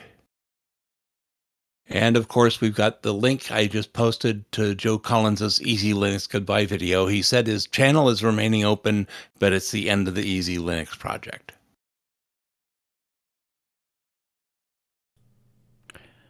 Right on. That concludes Check This Out. Housekeeping and announcements. Thank you for listening to this episode of mintCast. If you see something you'd like to hear about, tell us. Send us email at mintcast@mintcast.org. Join us live on YouTube. Post at the mintcast subreddit. Chat with us on Telegram and Discord, or post directly at mintcast.org. Next episode will be 2 p.m. U.S. Central Time on Sunday, October 27th, 2024. There's a link in the show notes to get that converted to your time zone. Next Roundtable live stream will be 2 p.m. U.S. Central Time on Saturday, October 19th. There's a link to get that converted to your time zone in the show notes. Next Roundtable live stream will be 2 p.m. U.S. Central Time on Saturday, November 2nd. There's a link to get that converted to your time zone in the show notes. Livestream information is at mintcast.org/livestream. Wrapping up, Joe, where can we find more of you? Well, I am on a couple of other podcasts. I'm on the Linux Link Tech Show, tllts.org. I'm on the Linux Lugcast, linuxlugcast.com. You can send me an email directly, jb@mintcast.org. I do read all of them. I don't necessarily respond to all of them. There's a couple of them that I'm still trying to wrap my head around before I send a response. Or you can buy me a coffee at Ko-fi. Moss? Well, you can hear me every week on the Full Circle Weekly News. My email is moss@bodhilinux.com. My Mastodon is @zyvala@hostux.social. My teeth are not working here. And I'm occasionally found on HPR. Bill? Well, you can email me. I'm bill@mintcast.org. I'm Bill_H on Discord, at WCHauser3 at Fostodon.org on Mastodon. Also, check out my other two podcasts, Linux OTC and Three Fat Truckers. Links to both of those in the show notes. Majid? So you can email me on drmajid@mintcast.org. I'm also at atypical_doctor at mastodon.social, atypical doctor on Instagram and Threads, the Atypical Doctor podcast on Spotify, and also on Linux OTC. Eric couldn't be with us today. We hope he's safe. I know he's been in the path of hurricanes and stuff. And you can hear him on Distro Hoppers Digest and Linux OTC podcasts, as well as Linux Saloon and Linux Ludcast streams. He can be reached by email at Eric at mintcast.org. Before we leave, we want to make sure to acknowledge some of the people who make mintCast possible. This is always awkward for me. I do the audio editing for the show. We thank archive.org for hosting our audio files. We thank Hobstar for our logo and NitRD for our animated Discord logo. It cannot be overstated how much we appreciate Londoner for his time sinks and other various contributions. I do the hosting of the server which runs our website. I do the website maintenance, and I run the Nextcloud server in which we host our show notes and raw audio. And we thank the Linux Mint development team for the fine distro we love to talk about. Thanks, Clam. Clam. And Co. And it's a wrap. Excellent. Thanks for watching. That was a good show.